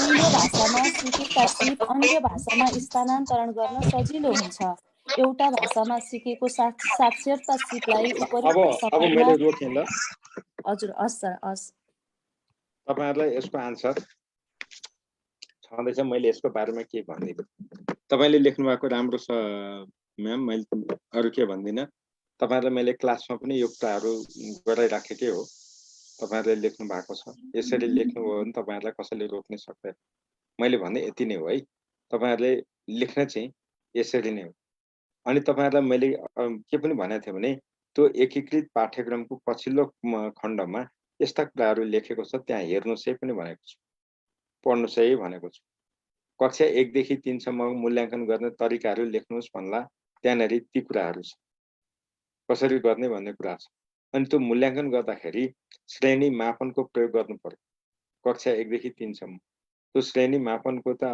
कक्षामा नि नमुना त बनाएको छ तर यहाँ अघि देखाएको त्यो टिचर्स गाइड छ नि त्यहाँबाट हेर्नुभयो भने जाति हुन्छ मैले यति सम्म भने र यति भनिसकेपछि यसको बारेमा अरु भनिन किनभने यसको आन्सर लेखाइसकेको छ। अब प्रश्न नम्बर 10 मा जाउँ कक्षा 1 का बालबालिकालाई जोडको धारणा दिनका लागि गर्न सकिने कम्तीमा 5 वटा कार्यकलापहरु उल्लेख गर्नुस् भनेको छ एकदम सजिलो यस्तो क्वेशन आयो भने त कायदा भइगयो नि ल अब यो चाहिँ जोडका क्रियाकलाप त सबैले गर्नु भएको छ सबैले मलाई लाग्छ हाम्रो अनलाइनको विद्यार्थी चाहिँ को हुनुहुन्छ भन्ने पनि लाग्छ ल ज्योति खनाल जी तपाई भन्नु त ज्योति खनाल जी ज्योति जीले माइक अनम्युट गर्नु भएन ल विष्णु रायमाझी जी तपाई भन्नु विष्णु रायमाझीजी तपाईँले आफ्नो माइक अनम्युट गरेर बोल्न सक्नुहुन्छ। यहाँ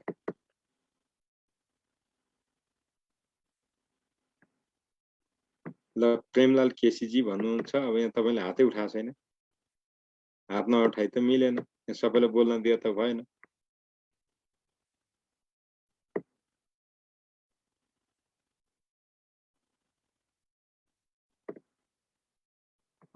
ल प्रेमजी तपाईँ बोल्नुहोस् है त। मैले तपाईँलाई दोहोऱ्याएर मौका तपाईँले पाउनुभयो। तपाईँले म बोल्छु नै भन्नुभयो, ल बोल्नु त प्रेमजी।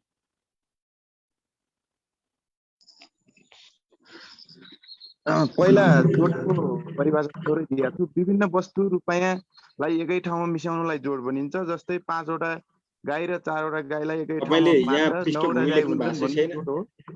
सर, हजुरले पृष्ठभूमि लेखेको छैन?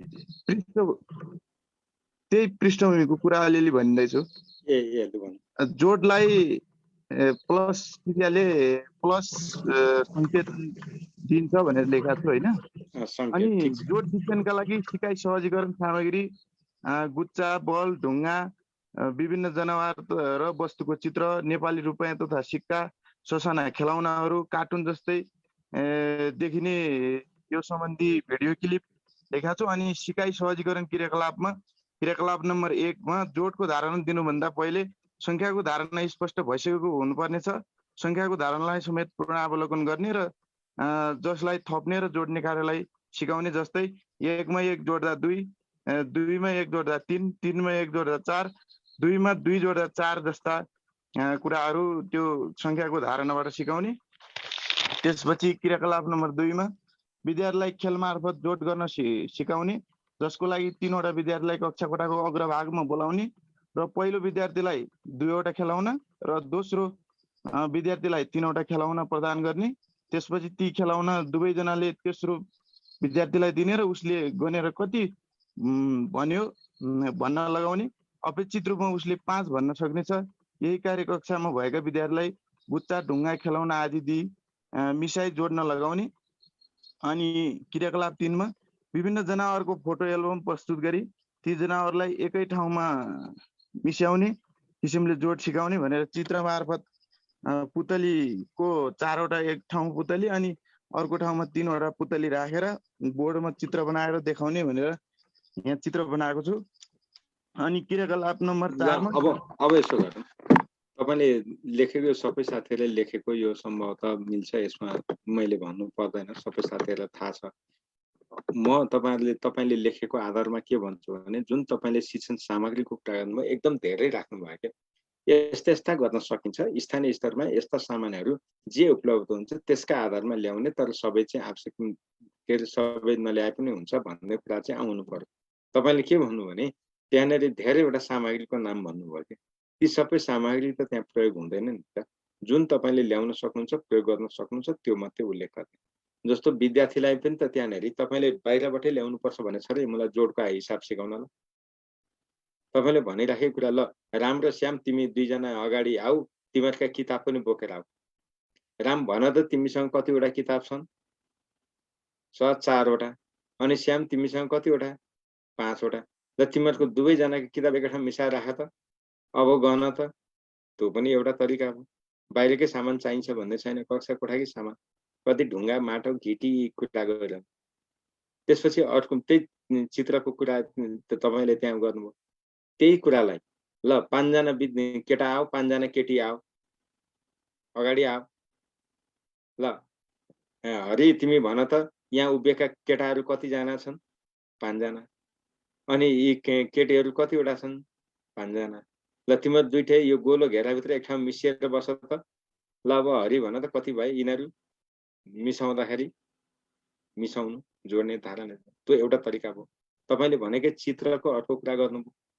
अब तपाईँले चित्र ल्याउँदाखेरि चाहिँ तपाईँले सकभर हातले बनाएका चित्रले त्यति धेरै आकर्षण नगर्ला, त त्यहाँनिर गरिराखेका वर्णपत्ति यिनीहरू केही छन् भने त्यो पनि ल्याएर तपाईँले प्रयोग गर्न सक्नुहुन्छ, जसले अलिकति आकर्षण थपोस्।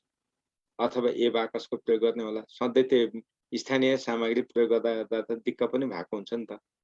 त्यसमा नवीनतम ल्याउने कुरा पनि भयो, चित्रको कुरा पनि गर्नुभयो। व्यक्तिको कुरा पनि गर्नुभयो। अब सङ्ख्याको तरिकाले तपाईँले धारणा दिनुभयो। तपाईँले दिएको ठिक छ नि, फेरि गलत भनेको होइन। मैले यहाँ तपाईँहरूलाई के भन्न खोजेको भने सबैले एउटै तरिका गर्नुपर्छ भन्ने होइन, फरक गर्नुहोस्, सकभर कोठाकेबाट गर्नुहोस्।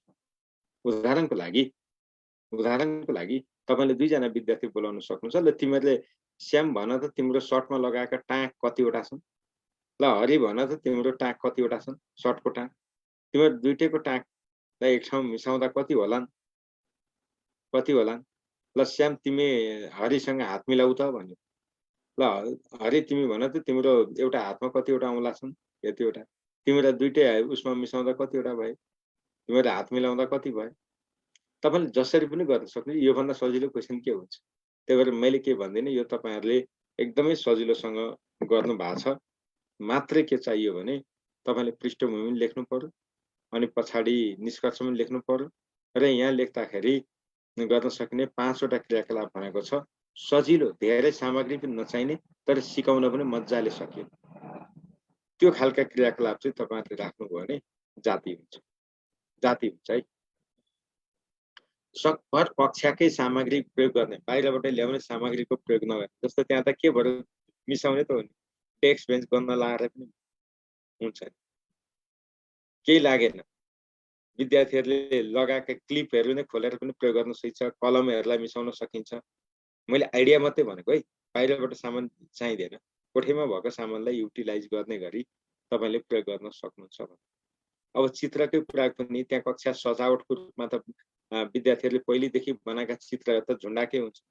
र त्यो झुन्डाका चित्रहरूमध्ये यो धागोमा कतिवटा चित्र छ, यो फलानु धागोमा झुन्डाका कतिवटा छन्, यतिवटा छन्। विद्यार्थीले गन्छन्, गन्न लगाउने, गनिसकेपछि त्यो दुईटैलाई एकै ठाउँ राखेर एउटै धागोमा गाँसियो भने अब कति भयो होला त, लु गन त, त्यसरी भन्ने हो। यो आइडिया तपाईँले गरेको ठिक छ है, फेरि गलत भनेको छैन नि। अब त्यसपछि सृजनात्मक खेल भनेको के हो? प्राथमिक तहका बालबालिकालाई सृजनात्मक र अभिनयात्मक खेल खेलाउँदा के कस्ता क्रियाकलाप गराउन सकिन्छ? ल अब यस प्रश्नमा चाहिँ तपाईँलाई पृष्ठभूमि चाहिँदैन। यसमा सिधै सृजनात्मक खेलको परिचय, अर्थ यो हुन्छ। अब सृजनात्मक खेलको बारेमा यहाँ चन्द्रकला तिमसिनाजीले त अघि भनेको थियो, लक्ष्मी बरामजीले हात उठाउनु भयो। ल लक्ष्मी बरामजी तपाईँ भन्नु त, माइक अनम्युट गर्नुहोस् कि अनि बोल्नुहोस् त। सो यसमा मैले आफ्नो सिर्जनामा रमेर अनुभव र अन्तर्निहित प्रतिभाबाट निकालेर खेलिने खेल सृजनात्मक खेल हो। बालबालिकाहरूले आफ्नै शैलीमा नियम निर्माण गरी आफ्नै शैली वा तरिकाले रमाएर खेल्छन्। प्राथमिक तहमा सृजनात्मक तह तथा अभिनयात्मक खेल खेलाउँदा निम्न अनुसार क्रियाकलाप गर्न सकिन्छ। सृजनात्मक खेल भनेको जस्तै सिंह र खरायो। यो खेल खेलाउँदा विद्यार्थीहरूलाई खेल कथामा सिंह र खरायो 2 पात्र छनौट गरी मुख्य भूमिकामा राखी कथा अनुसार अभिनय अनुसार प्रस्तुत गर्न लगाई आवश्यक ठाउँमा सच्याउनका लागि सुझाव दिने। अनि त्यस्तो भन्ने पहिलो चाहिँ 10 मिनेटको प्रारम्भिक भागमा रोल कल गराएर पाठको परिचय दिई ताली बजाउने, जिउ हल्लाउने जस्ता जिउ तताउने कसरत गराउने पहिलो क्रियाकलाप। अनि दोस्रोमा बल्ल कथामा गएर पात्र छनौट गरेर अनि मुख्य भूमिका राखी कथा अनुसार अभिनय गर्न लगाई प्रस्तुत गर्ने। अनि यदि उनीहरूले त्यस्तो अभिनय बिगारेको छ भने त्यसमा सच्याउन लगाउने। अनि क्रियाकलाप नम्बर 3 मा एउटा अनुकरणात्मक खेल, जस्तै हाँसको हिँडाइ भन्ने त्यो अनुकरणात्मक खेलमा चाहिँ 10 मिनेटको अन्तिम भागमा खेल प्रदर्शन गर्न लगाई रमाइलोका लागि अन्यलाई तालमा ताली बजाउन लगाउने र उसको त्यो अनुकरण, हाँसको हिँडाइको अनुकरण गरेको मिल्यो कि मिलेन आफूले हेरी सच्याउनु पर्ने भए सच्याएर खेलाउने। त्यो पनि तरिका हो, ठिक छ, त्यो पनि हो। यहाँ धेरै साथीहरूको कुरा आयो। ल सुरेन्द्र साईजी, लु तपाईँ भन्नु त, माइक अनम्युट गर्नुहोस् अनि बोल्नुहोस्। सर नमस्कार। नमस्कार, लु भन्नु त। सर मैले यसरी लेखेको छु, कुनै व्यक्तिमा भएको प्रतिभा कला सिपलाई प्रयोग गरी खेलिने खेल नै सृजनात्मक खेल हो। अझ भनौँ सृजनात्मक खेल त्यो खेल हो जसमा व्यक्तिहरूको सृजनशीलतालाई सहयोग दिने काम गर्दछ। जस्तै हामीले एकैछिन है, सृजना यो जुन सृजन के अरे सृजनात्मक भनेका छौँ, हिजोदेखि जसरी खेलिराखेको छ त्यसै गरी खेल्नु चाहिँ सृजनात्मकता होइन है। यो कुरामा चाहिँ एकार होस्, त्यहाँ नयाँपना चाहिँ हुनुपर्छ। नयाँपना भयो भने सृजना भयो। हिजो बुवाले जसरी खेल्नुहुन्थ्यो आज छोराले त्यसरी नै खेल्नु, त्यही खेल्नु चाहिँ सृजना होइन। त्यसपछि बालबालिकाको सर्वाङ्गीण विकास तथा लुकेका प्रतिभाको प्रस्फुटन गर्नु सृजनात्मक कला हो। यसरी विभिन्न खेलको माध्यमबाट प्रतिभा प्रस्फुटन गर्दा बालबालिकाहरूमा इच्छा आकाङ्क्षाले मूर्त रूप पाउँछन्। बालबालिकालाई मात्रै हामीहरूले के बुझ्नु पर्यो भने कुनै पनि काम यदि डुइङ न्यू थिङ्स गर्छ भने त्यो सृजना हो। एउटा क्रियाकलाप भन्छ सर। हस्, विद्यार्थीहरूलाई कक्षामा विभिन्न घरपालुवा जनावरहरूको आवाज निकाली हावभाव सहित अभिनयात्मक ढङ्गबाट आफ्नो कला प्रस्तुत गर्न लगाउने भनेर चाहिँ पहिलो चाहिँ क्रियाकलाप छ। त्यसपछि प्राथमिक तहका विद्यार्थीहरूलाई आफूले जानेका वा सुनेका कथा कविता लेख्न लगाउने।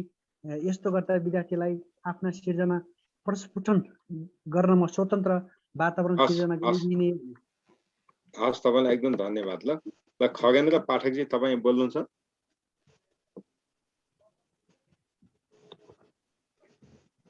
हजुर सर नमस्कार। नमस्कार। यो त मैले सामान्य लेखेको छु सर, खासै यो आएन, त्यही पनि मैले लेखेको भन्छु है सर। भन्नुहोस् न। सामान्य नै हो। त्यही त बालबालिकामा रहेका अन्तर्निहित प्रतिभाहरू अनि त्यसपछि सृजनात्मक माध्यमबाट चाहिँ बालबालिकामा रहेका भावनाहरू विचारहरू खेलको माध्यमबाट प्रस्फुटन गर्नुलाई सृजनात्मक खेल भनिन्छ। अनि प्राथमिक तहका बालबालिकाहरूका लागि खेल निकै नै उपयोगी मानिन्छ, जसले बालबालिकामा लुकेर रहेका सृजनात्मक कुराहरूलाई बाहिर ल्याउने काम गर्छ।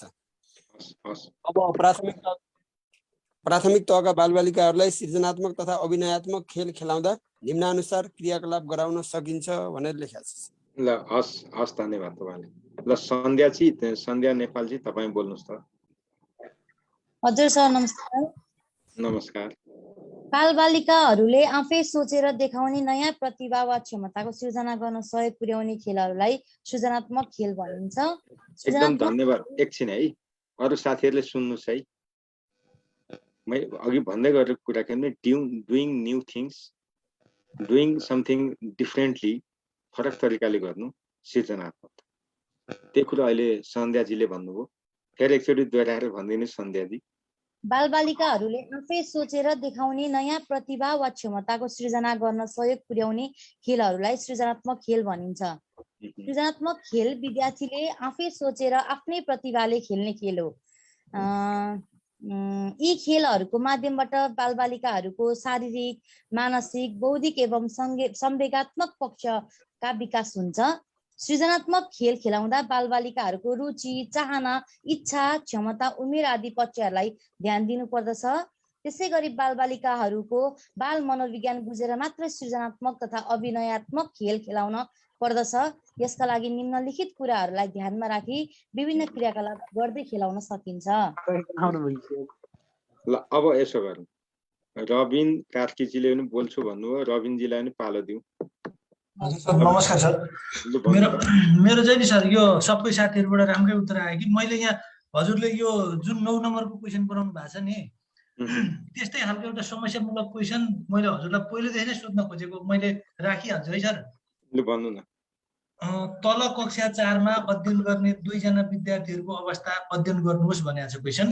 अनि विद्यार्थी क दिनदिनै विद्यालय आउँछ, शिक्षकले दिएको गृह कार्य र कक्षा कार्य नियमित गर्छ, कक्षा तथा विद्यालयको कार्यकलापमा उसको सहभागिता पनि राम्रो छ, शिक्षकले उसलाई राम्रो विद्यार्थीको रूपमा लिने गर्दछन्, तर यस पटकको वार्षिक परीक्षामा असफल भएका कारणले कक्षा चढ्नबाट ऊ वञ्चित भएको छ। विद्यार्थी ख नियमित विद्यालय आउँदैन, आएको दिन पनि पूरा समय विद्यालयमा बिताउँदैन, विद्यालयमा हुने क्रियाकलापमा पनि ऊ नेतृत्व लिन चाहँदैन। तर यस पटकको परीक्षामा भने राम्रो अङ्क ल्याई ऊ उत्तीर्ण भएका कारण माथिल्लो कक्षामा पढ्ने मौका पाएको छ। ती दुई विद्यार्थीहरूको यस्तो नतिजा आउनुको कारण पत्ता लगाई उक्त परिस्थिति आउन नदिन के कस्ता उपायहरू अपनाउनु पर्ला बुदागत रूपमा प्रस्तुत गर्नुहोस् भनेको छ। यो चाहिँ सर पुरानो क्वेसन हो 2070 को। अनि मैले बुझेँ कुरै त्यही अनि सर यसलाई मैले मेरै तरिकाले लेखेको छ। अब हजुरले भन्नु न। अनि यो कतिको ठिक हो यसो मूल्याङ्कन गर्दिन न। विद्यार्थीहरूको मैले पृष्ठभूमि अलिकति लेखेको छ। विद्यार्थीको सफलता विद्यालयको शिक्षण क्रियाकलाप र वातावरणमा मात्र निर्भर नरही पारिवारिक आर्थिक सामाजिक आदि स्थितिमा पनि भर पर्दछ। विद्यालयमा राम्रो सहभागिता हुँदाहुँदै असफल हुनु प्रमुख समस्या हो भने नियमित नआउने पुरा समय नबिताउने नेतृत्व लिन नचाहने तर सफल हुने अर्को समस्या हो। यस्तो नतिजा समस्या आउने कारणहरू निम्न अनुसार छन्। सर हजुरले त्यो समस्या होइन तपाईको त्यो माथि भनेको कुरा चाहिँ मिलो राम्रो लेख्नुभयो पछिल्लो खण्ड चाहिँ सुधार्नु पर्ने भयो है। भनेपछि सेकेन्ड लाइन मिलेन हैन सर? त्यो मिलेन त मैले किन भन्नु तपाईले बिचारा दुःख गर्नु भएको छ तर त्यसलाई सुधार्नु पर्ने देखेँ। समस्या आउने कारण नलेख्नु सर? हजुर भन्नुस् न। समस्या आउने कारण चाहिँ जस्तो सिकाइलाई हाम्रो व्यवहारसँग जोड्न नसक्नु, अवैज्ञानिक परीक्षा प्रणाली प्रयोग हुनु, परीक्षामा प्रश्नपत्र तयारी परीक्षा सञ्चालन उत्तर पुस्तिका परीक्षण नतिजा विश्लेषण प्रक्रियामा कमजोरी रहनु, योजनाबद्ध शिक्षण प्रक्रिया नअपनाउनु, निरन्तर विद्यार्थी मूल्याङ्कन। अब म तपाईलाई यति भने है त अहिले भनेको प्रश्नको मूल जड भनेको मूल्याङ्कन पद्धति वस्तुनिष्ठ नहुनु नै हो। हजुर सर। मूल्याङ्कनलाई वस्तुनिष्ठ नगरिनु नै हो, अरु केही पनि होइन। मूल्याङ्कनलाई वस्तुनिष्ठ नगरिनु भन्नुको मतलब त्यहाँनेरि परीक्षामा काहीँ न काहीँ परीक्षा प्रशासनका ती शिक्षक निर्मित परीक्षाको प्रश्न निर्माणदेखि मूल्याङ्कनसम्मको ठाउँमा काहीँ न काहीँ त्रुटि हो। हजुर सर। त्रुटि हो, अरु के कारणले हुने? जान्ने विद्यार्थी जहाँ पनि जान्ने नै हुन्छ, नजान्ने नै हुन्छ। त्यसमा दुई मात्र रहेन। जहाँसुकै जस्तो सुकै परिस्थितिमा पनि उनीहरूको क्षमतामा यदि प्रदर्शन गर्न लाउने हो भने अवश्य जान्ने विद्यार्थीको प्रदर्शन चाहिँ सबै ठाउँमा राम्रै हुन्छ, तुलनात्मक रूपमा राम्रै हुन्छ। त्यो भएकोले गर्दाखेरि यहाँनेरि मूल्याङ्कनमा समस्या हो, अरूमा होइन। त्यो भएर मूल्याङ्कनसँग सम्बन्धित कुराहरू तपाईँले लेख्नु पर्यो। जस्तो पहिलो बुदा तपाईँले लेख्नु भएको योसँग असम्बन्धित हो, दोस्रो प्रश्नपत्र तपाईँले जुन भन्नुभएको छ त्यो चाहिँ ठिक हो। फेरि भनेपछि परीक्षाका प्रश्नपत्र तयारी परीक्षा सञ्चालन उत्तर पुस्तिका परीक्षण जस्ता कुरा लेख्नु पर्यो नि सर? पर्यो। अर्को नि सर जस्तो यसको नम्बर नि पार्टिसन गरेको छ, त्यसो गर्दाखेरि अनि उक्त परिस्थिति आउन नदिन निम्न अनुसार उपाय अपनाउनु पर्छ भन्ने शीर्षक राखेर लेख्न पाइयो होइन सर? पाइयो मजाले पाइयो। ल हुन्छ सर, थ्यांक यू सर। तपाईहरुलाई यहाँनेरि हामीले जुन प्रश्नहरू समस्यामूलक प्रश्नहरूमा गरेको छौं नि, जस्तो मुख्य समस्या पहिचान गर्ने टाइपको प्रश्न हो त्यो। अब त्यहाँनेरि त तपाईले अहिले दियो एउटा केस थियो, केसबाट तपाईलाई क्वेशन सोध्यो यो समस्या आउन नदिन के गर्नुपर्छ, मुख्य समस्या के हो त्यसको कारण लेख्नु परिहाल्यो। त्यो कारण समाधान गर्न विद्यालयले केही गरेको थिएन त, प्रयत्न गरेको थियो होला, त्यो प्रयास पनि लेख्नु पर्यो अनि बल्ल उपाय लेख्नु। त्यो मुख्य समस्या पहिचान गर्नेसँग सम्बन्धित प्रश्न सोध्ने ढाँचा त्यो पनि हो। त्यो अहिले मोडल क्वेशनमा राखेको छ, शिक्षक सेवा आयोगको मोडल क्वेशनमा छ त्यो कुरा। त्यही भएर यस्ता क्वेशनहरू सोध्ने नै हो। अनि हामीले यहाँनेरि अर्को कुरा मूल्याङ्कनसँग जोडेर अर्को कुरा के भन्नुपर्छ भने सधैँ विद्यार्थी आउने शिक्षकको निर्देशन मान्ने अनि शिक्षकले भनेअनुसारका क्रियाकलाप गर्दा पनि विद्यार्थी फेल हुन्छ भने त्यो विद्यार्थी फेल भएको होइन, शिक्षक फेल भएको भन्नुपर्छ। हजुर सर। त्यही भएर तपाईले भन्नुभएको ठिक छ, मैले अरू केही भनिनँ त्यसमा होइन। अब हामी यसमा थियौँ सर। अर्को पनि समस्यामूलक छ तर यसमा नि मलाई एकदम अल्झन भइरहेको छ सर, के गरौँ सर? राख्न सक्छु सर एउटा क्वेशन? राखिहाल्नु नि त, सबैलाई नै हित हुने छ। कालिका प्राथमिक विद्यालय एउटा विकट गाउँमा अवस्थित कक्षा 1 देखि 5 सम्म पठन पाठन हुने र शैक्षिक तथा भौतिक व्यवस्थापन निकै कमजोर भएको विद्यालय हो। यस विद्यालयमा शैक्षिक सामग्री पनि अभाव छ। शिक्षक खगराजले सामाजिक शिक्षाको ऐतिहासिक र सांस्कृतिक सम्पदा भन्ने पाठ शिक्षण गर्नुपर्ने छ। निज शिक्षकले तालिम पनि लिएका छैनन्। विद्यालयमा पाठ्यक्रम, शिक्षक निर्देशिका र शिक्षक स्रोत सामग्री र अन्य सन्दर्भ सामग्रीहरू पनि छैनन्। यस्तो अवस्थामा ती शिक्षकले उक्त पाठ पढाउन परेका समस्याहरू पहिचान गरी व्यावहारिक सुझाव दिनुहोस् भनेको छ। यो नि 70 को क्वेसन हो सर। एकदम धन्यवाद। तपाईँ त्यो माथिको 2 लाइन चाहिँ फेरि सुनाउनुहुन्छ? हजुर हुन्छ सर। कालिका प्राथमिक त्यो विद्यालय परेन, त्यो भन्दा अलिकति पछाडि। यस विद्यालयमा शैक्षिक सामग्री पनि अभाव छ। उसले सामाजिक कुन विषय पढाउने भन्ने चाहिँ सोधेको मैले। शिक्षक खगराजले सामाजिक शिक्षाको ऐतिहासिक र सांस्कृतिक सम्पदा भन्ने पाठ शिक्षण गर्नुपर्छ। भइगयो। अब तपाईले यसमा दिने समस्या के हो त? भन्नुको मतलब तपाईले त्यो शिक्षक खगराजले त्यहाँ गर्न सक्ने सम्भावित उपाय के हो त? ऐतिहासिक सम्पदा भनेको त्यहाँ गएर पाठ्यक्रममा लेखिएको भन्ने हुँदैन। यो भनेको स्थानीय पाठ्यक्रम हो। त्यहाँनेरिको सन्दर्भमा उसले स्थानीय पाठ्यक्रममा समेटेको विषयवस्तु, स्थानीय विषयवस्तुको सन्दर्भमा उसले सामग्री बनाउँदा के गर्छ र? उसलाई कहाँ विद्यालयले दिन्छ र? स्थानीय समूह के अरे दुईटा विकल्प गर्न सक्छ। एउटा फोटो खिचेर ल्याएर अथवा आफ्नो मोबाइलबाट भिडियो खिचेर ल्याएर प्रदर्शन गर्ने। दुर्गम ठाउँ साधन स्रोत छैन भनेपछि त्यो सम्भव भएन त्यो उपाय। त दोस्रो गर्न के सक्छ? त्यो त स्थानीय हो। स्थानीय ठाउँमै लगेर विद्यार्थीलाई त्यो ठाउँमा लगेर भ्रमण गराउँछ, त्यो ठाउँमा प्रत्यक्ष अवलोकन गराउँछ। अनि त्यो क्षेत्र भ्रमणकै क्रममा उसले जे सिकाउनु पर्ने यो यस्तो हो, यो यस्तो हो भनेर उसले बताउँछ। त्यहाँ त अर्को कुरा आएन। यसले त्यहाँ स्थानीय पाठ्यक्रमसँग जोडेर कुरा गरेको, सोझै स्थानीय पाठ्यक्रम भनेन। मैले लेखेको छ, एक्सक्युज मी सर, मैले लेखेको कहाँ बिग्रियो अलिकति भनिदिनु हुन्थ्यो कि सर? भन्नु न। पृष्ठभूमि: नेपाल प्राकृतिक र भौगोलिक रूपमा विविधता भएको देश हो।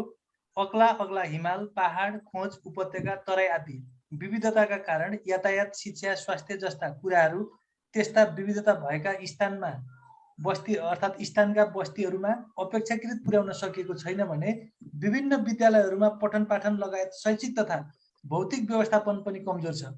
विद्यालयमा पाठ्यक्रम, शिक्षक निर्देशिका र सन्दर्भ सामग्री व्यवस्थापन गर्न नसक्नु, तालिम प्राप्त शिक्षकको व्यवस्था गर्न नसक्नु विडम्बनाकै रूपमा रहेका छन्।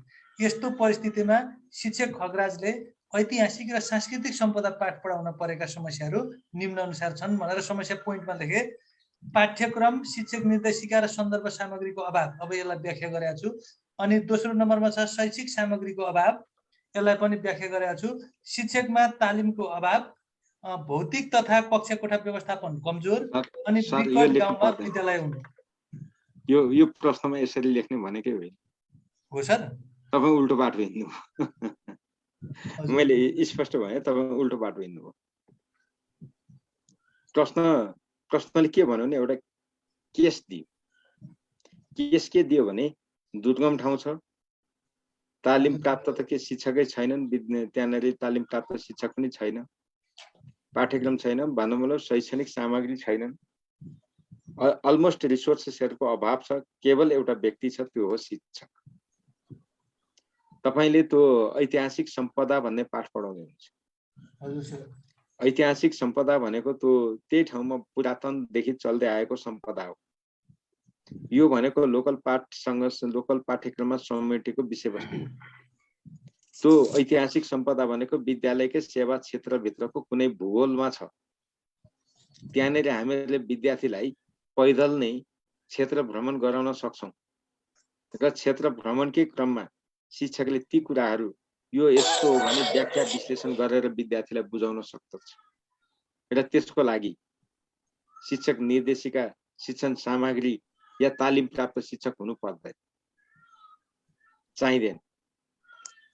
हामीले त्यही अवस्थामा पनि त्यो सिकाइलाई ऐतिहासिक सम्पदाको बारेमा ती सामग्रीको अभावमा पनि अनुपस्थितिमा पनि प्रभावकारी शिक्षण गर्न सक्छौँ। कारण विद्यार्थीले प्रत्यक्षीकरण गर्ने मौका पाउँछन् क्षेत्र भ्रमणबाट र उनीहरूलाई लागेका जिज्ञासा र आफूले भन्नुपर्ने विषयवस्तुको बारेमा प्रष्ट धारणा दिन सकिन्छ। उनीहरूको आफ्नै वरिपरिको वातावरणसँग परिचित सम्पदा भएकोले जिज्ञासाहरू विभिन्न जिज्ञासाहरू राख्न सक्छन्। र विद्यार्थीहरू मध्ये नै पनि धेरै कुराहरू चाहिँ सूचनाहरू विद्यार्थीसँग पनि हुन सक्छ, किनभने त्यो स्थानीय सम्पदा ऐतिहासिक सम्पदा उनीहरूले आफ्ना माता पिता या समाजबाट सुनेका हुन्छ, सुनेर पनि जानेका हुन्छ।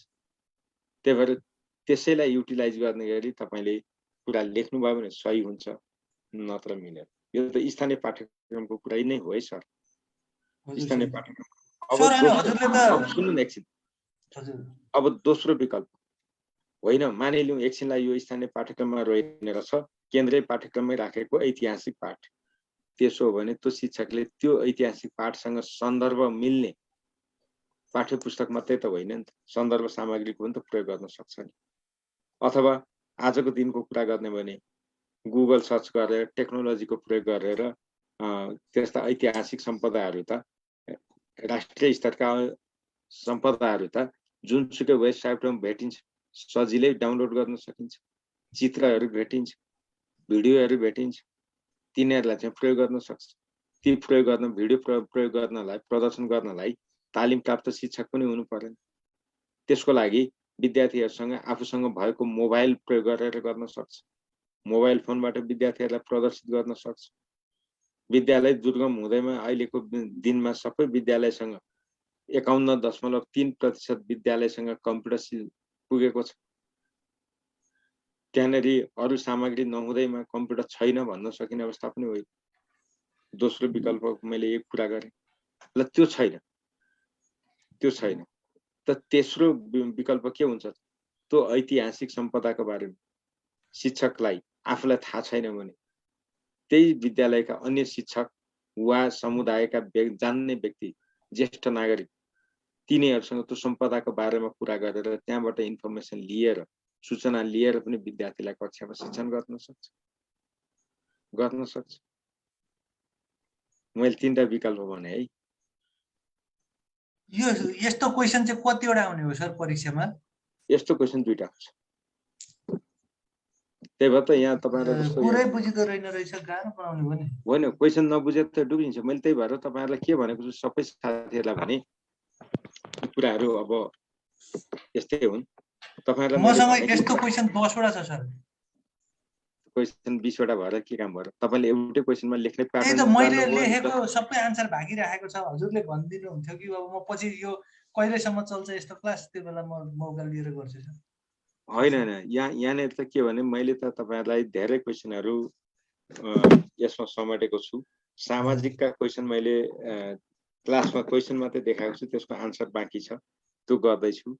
त्यो सकेपछि त्यो पनि पर्सि 1 गतेदेखिको उसमा त्यो सेयर गर्छु। अहिले तपाईले भन्दै गरेको अर्को प्याटर्नका क्वेशनहरुमा हामीहरूले छलफल गर्न बाँकी नै छ, त्यो पनि गर्छौं है। अब यो सृजनात्मक खेलको उत्तर लेखौँ न सर भन्नुभयो, विष्णु पाण्डेजीले लेख्नुभयो। ठीक छ, म तपाईहरुलाई लेखेर म प्रस्तुत गर्छु। सृजनात्मक खेलको कुरा सम्भवतः यही किताबमा पनि होला जस्तो लाग्छ मलाई। के भने कक्षा 1 मा शिक्षणका 4 वटा प्रयोजन के हुन्? कथा शिक्षणका त कुरा यहाँ आइहालेछ। त्यसो गणित सिपको जोडको धारणा पनि यही रहेछ है, यहाँ दिएको छु मैले। तपाईहरुले यहाँबाट हेर्न सक्नुहुन्छ जोडको धारणा पनि। त्यसपछि तपाईहरुले गर्नु भनेको विज्ञानसँग सम्बन्धित कुरा पनि आयो। सामाजिक समस्या समाधान विधि यसमा तपाईहरुले नक्सा कुरा आउँछ। सृजनशीलताको चाहिँ एउटा अहिले गर्दै गरेको तपाईहरुलाई मैले यसो गर्छु। सर यो बुक चाहिँ हामीसँग भएको यो गुरु बुक हो कि अहिले फेरि अर्को बुक हो हजुरले बोक्नु भएको? यो अहिले अर्को नयाँ आजबाट वितरण भएको। यसमा क्वेशन र आन्सर मात्रै छ। यसमा क्वेशन र आन्सर मात्रै छ। तपाईहरुलाई क्वेशन र आन्सर कसरी लेख्ने भन्ने कुराहरुको मोडल यहाँ प्रस्तुत गरेको छ। तपाईलाई नमुना मात्रै ठ्याक्कै यही क्वेशन भन्ने त होइन। तपाईहरुले यो नमुना हेर्नु भने कसरी बनाउने यहाँबाट यस्तो गरिरहेको छ। यो तपाईहरुलाई निशुल्क हो। अस्ति हामीले यो बुक लिन पठाउने हो, त्यो बिल लिएर हाम्रो हो तरिका त्यही हो नि है। तपाईहरु सबैलाई हो। संगीता आचार्यजी तपाईहरु सबैलाई हो नि त। तपाईहरुले लिनुपर्छ नि त। यो लिनुभयो भने तपाईहरुलाई सजिलो हुन्छ। म तपाईहरुलाई एउटा कुरा के गर्छु भने जस्तो आजकै क्वेशनहरुमा तपाईहरुले सर यो लेख्दिन पाए हुन्थ्यो भन्नु भएको छ। म तपाईहरुलाई लेखेर पछि 1 गतेदेखि हुनेमा यी क्वेशनहरुबाट शेयर गरौँला नि त। के फरक पर्छ त? अरूले किन्न पाउँदैन, बेच्नको लागि गरेकै होइन क्या। तपाईहरु खाली त्यसो भन्नुहुन्छ कि यो बिक्रीको लागि होइन साथी।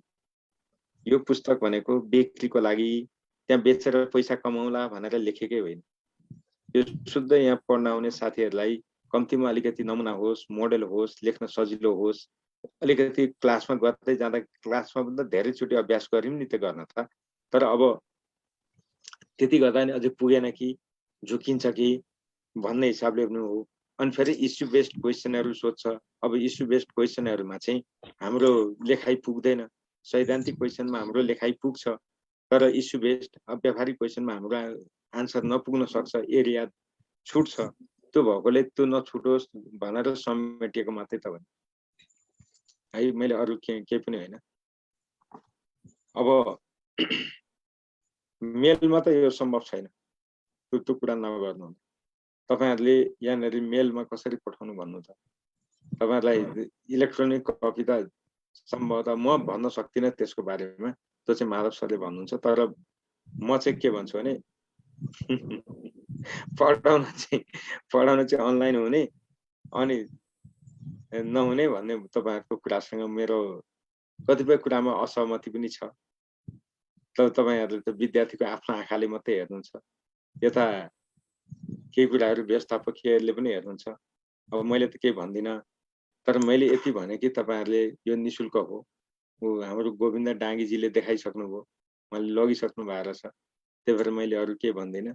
तपाईहरु भोलि नै जति आजैदेखि लगिसक्नुभयो है, आजैदेखि लगिसक्नु भएको छ। तपाईहरुलाई 1 गतेदेखिको क्वेसन आन्सर सेसनमा विगतमा हामीले सोधेका क्वेसन हरू र इस्यु बेस्ड क्वेसनमा चाहिँ विशेष हामी छलफल गर्छौं है। त्यति भन्दै अहिले चाहिँ अब सबै साथीहरुलाई मैले अरू केही भनिनँ। तपाईहरुले जसरी आन्सर खोज्नु भएको थियो, जसरी आज चाहनु भएको थियो, त्यो धेरै जसो यहाँ भएकोले गर्दाखेरि मलाई सजिलो भयो हो। मैले अरू कुरा गर्न पाएँ, त्यति मात्रै हो, अरू केही भन्दिनँ।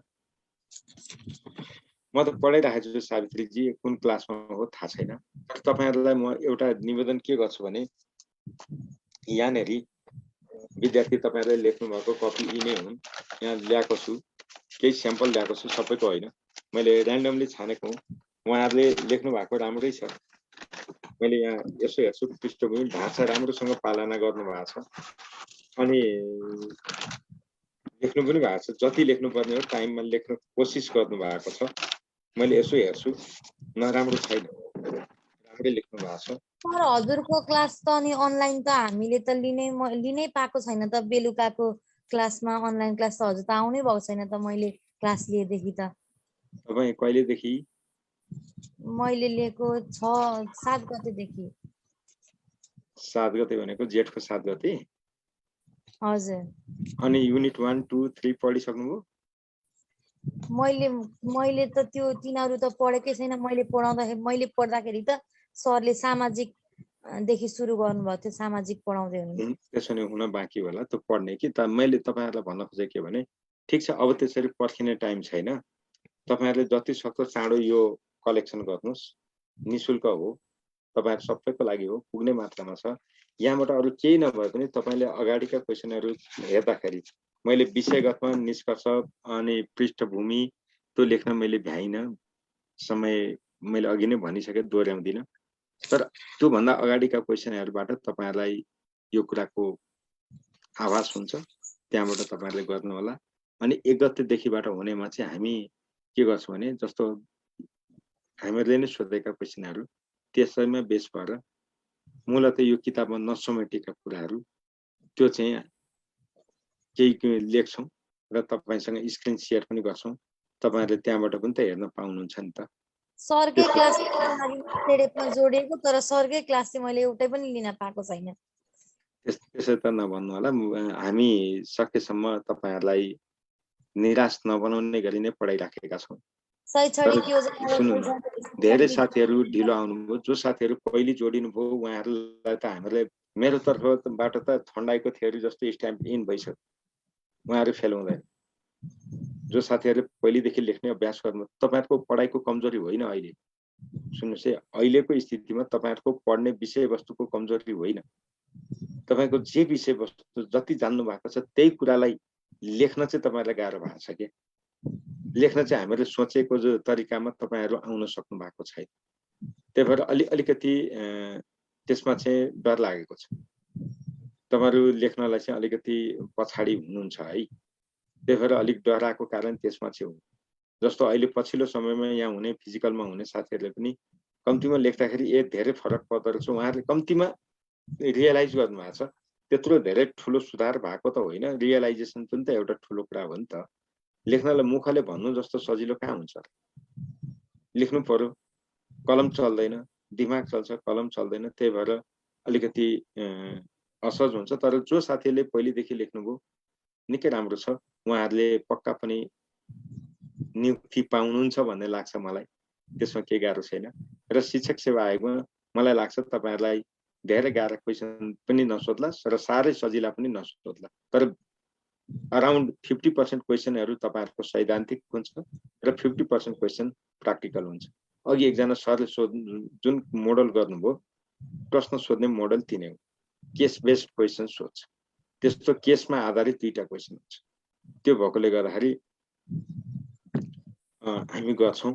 अहिले चाहिँ तपाईँहरू कोर्स सक्नपट्टि लाग्नुहोस् र 1 गतेदेखि चाहिँ हामी बेलुका यहाँ गरिसकेपछि हामी सबै युनिटबाट, सबै विषयको सबै युनिटबाट त्यस्ता इस्यु बेस्ड क्वेसनमा हामी प्र्याक्टिस गर्छौँ।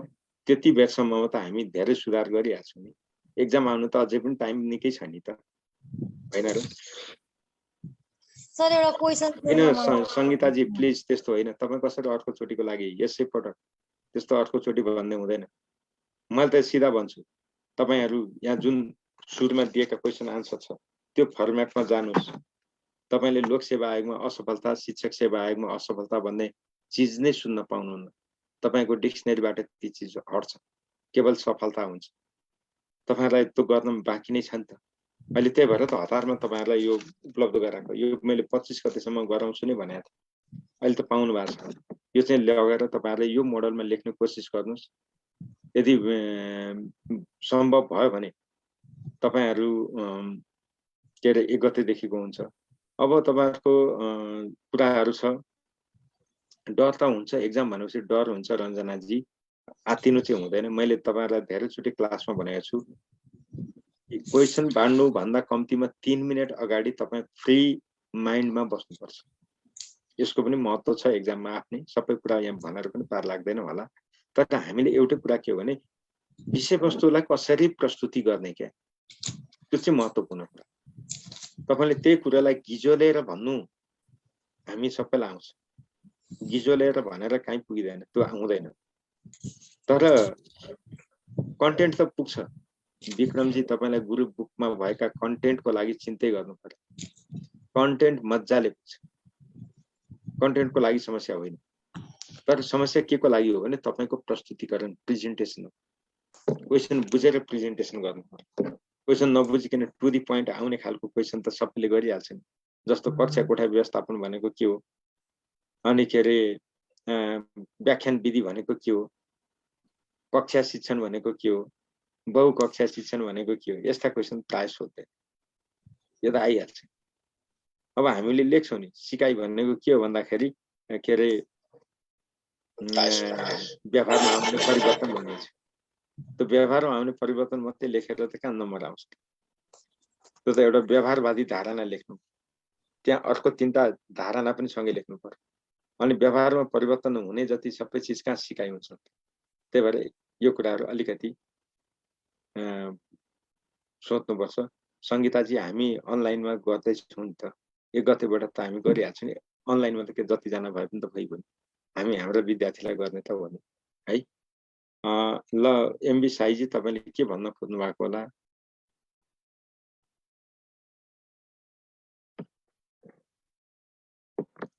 ल भन्नुहोस् न त एमबी साईजी, तपाईँले के भन्न खोज्नु भएको? भन्नुहोस् त। सर नमस्कार। नमस्कार, भन्नु न सर। यो 1 नम्बरको क्वेसन छ नि सर? हजुर। त्यो एकीकृत पाठ्यक्रमबाट जो सोधिएको हो, त्यो क्वेसनको चाहिँ अलिकति आइडिया आएन सर। मैले चाहिँ अलिकति लेखेको छु सर, त्यो अलिकति ट्र्याकमा गयो कि गएन त्यो सुनाउन सकिन्छ कि नै भनेर चाहिँ अहिले नगर्नु सर, 10 भइसक्यो। अब चाहिँ ढिलो भयो, त्यसो नगरौँ। किनभने फेरि बिहान 5 बजेदेखि हामी ड्युटीमा खट्नुपर्छ। त्यही त हो नि, दिनभरि काम गरेको हुन्छ। म तपाईँहरूलाई के भन्यो भने 1 गतेदेखिको क्लासमा पहिलो क्लासमै तपाईँहरूले आजको क्वेसनबाट सुरु गरौँला। क्वेसन आन्सर नै गरेर स्क्रिन सेयर सबै क्वेसन परेन, जुन ग्रुप बुकमा छैन यस्तो किसिमको सर क्वेसन जो एकीकृत त्यो हाम्रो सेरोफेरोबाट जो छ नि सर, त्यस्ता क्वेसनहरू अलिकता धेरै गरिदिनु पर्छ सर। यो नयाँ मोडल हो, केही बुझिँदै बुझिएन सर, त्यसलाई अलिकता ध्यान दिएर गरिदिनु होला सर भन्ने मेरो आग्रह हो। हस् हस् हस् ल थ्याङ्क यू सर। हस् ल सबै साथीहरूलाई ल हस् सबै साथीहरूलाई नमस्कार, गुड नाइट, शुभरात्रि।